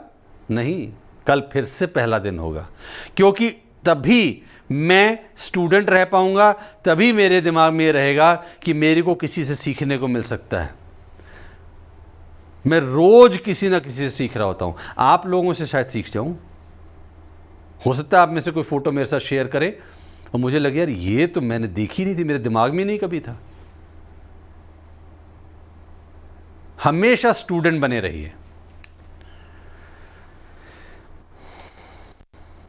नहीं, मैं तो घर से तब निकलूंगा जब मेरे को पुलिस कंट्रोल से फ़ोन आएगा, हाँ जसी निकल जाओ। अब यहाँ से लेके बॉम्बे तक एक भी रास्ते में रेड लाइट नहीं मिलेगी, हम इंश्योर करेंगे। हाँ, जिस समय सोचा वही सही टाइम है। कुछ लोगों ने कैमरा खरीद लिया होगा, कुछ लोगों ने नहीं खरीदा होगा, कुछ लोग खरीद के कुछ साल करके छोड़ दिए होंगे। मैंने नौकरी कब छोड़ी? जब मैं 40 साल की उम्र थी। वो कहते हैं ना लाइफ बिगिंस एट 40। मैंने 40 प्लस लिया और काम पे चल पड़ा। जिस दिन आप सोच रहे हो वही राइट टाइम है उसमें आगे कदम बढ़ाने का। मत सोचो रेड लाइट आएगी, बारिश आएगी, आंधी आएगी, तूफान आएगी, तेज धूप होगा, चश्मा लगाना पड़ेगा, रेनकोट पहनना पड़ेगा, फिसल के गिरोगे, सब कुछ होगा। पर जब आगे पहुंचोगे ना, वो नजारा ही अलग होगा। शायद आप भी कल इसी जगह खड़े होके कुछ स्टूडेंट्स को सिखा रहे होगे। मैं सच बता रहा हूं, जो अंदर से खुशी मिलती है उसको मैं बयान नहीं कर सकता। आपको इससे ज्यादा बोर नहीं करूंगा। आपके कोई सवाल है मेरे से पूछिए, अगर नहीं है तो कैमरा उठाइए और जाइए, अभी शूट करके आइए। हमारा ये पूरा सेशन 7 मॉड्यूल्स का मैं यहां पे खत्म करता हूं, और मेरा आज इस सेशन के अंदर, इस 7 मॉड्यूल्स के अंदर हम लोग आखिरी बार अभी मिल रहे हैं।